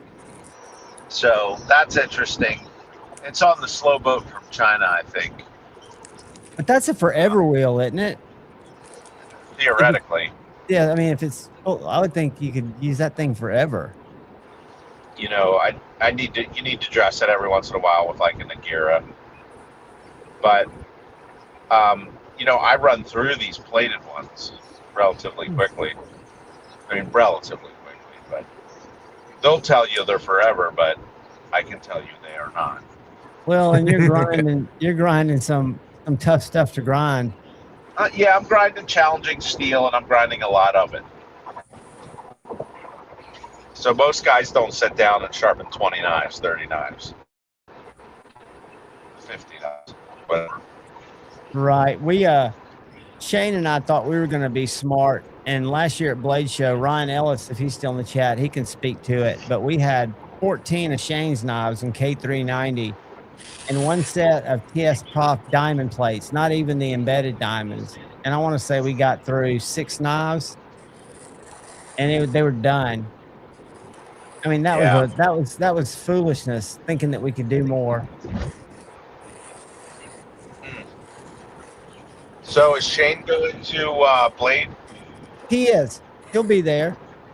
Is he just going as he's going to have a table? No, he's not going to have a table. He's just going to be there looking, probably looking at some of the consumables, some of the stuff in the makers. And there are a couple of knives he wants to look at. We're going to be there together. We're going over because we're in the same basic neighborhood, part of the state. And we're going to ride over with Ryan Ellis, who's in the chat quite a bit and has been on a few of the streams. He wasn't here. How far away is that? It's about a 3.5 hour drive for us. Okay. Not that far. Yeah, it's 12 hours for me. Are you coming in Thursday or Wednesday? When do y'all come in to load in? We will leave Pennsylvania Wednesday. We'll get about 2/3 the way down there, over half at least, and then finish it up on Thursday, load in on Thursday, and yeah. And I imagine you've got a manageable amount of stuff to move in. It's not too bad, is it? Once you get there, No, it's not too bad. Just a couple of trips. Yeah, usually one. Do they let you guys park like close? They let us drop off. At that show, does the union have to handle your stuff, or can you drop it off to somebody that's with you? Like if you're dropping off your stuff, do you get to carry drop it it off to yourself or somebody you got? So there's going to be 4 of us. So yeah, we'll have plenty of. Was that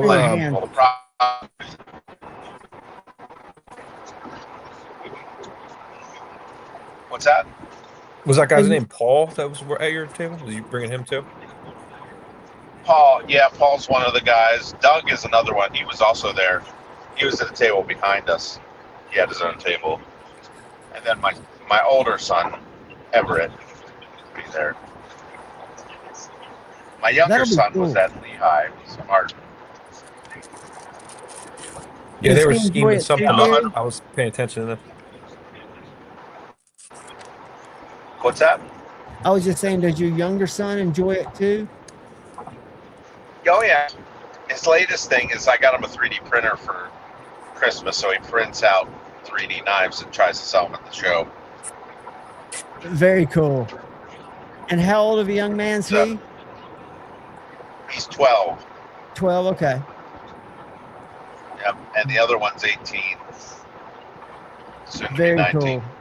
And the other one you said is in school at Nashville, or getting ready to be in school in Nashville? Yeah, he's at school in Nashville. I got to go pick him up in a week and a half. For the summer? Yep. Nice. Yep. They're done the 30th of April, believe it or not. Well, guys, it's been 3 hours, and we've got to get over to Stead Stevie. So, Karen, you got any party words for these lovely people? Nothing special. Nothing particular tonight. Just on the road. Well, I'm glad you were able to pop in and share some knowledge with us. Yeah, it's good. It helps pass the time. Yeah, we'll get you home. What's a good Bible verse for us to be studying tonight? A good Bible verse. Ephesians 6:12. Ephesians, what is it? I don't have that memorized.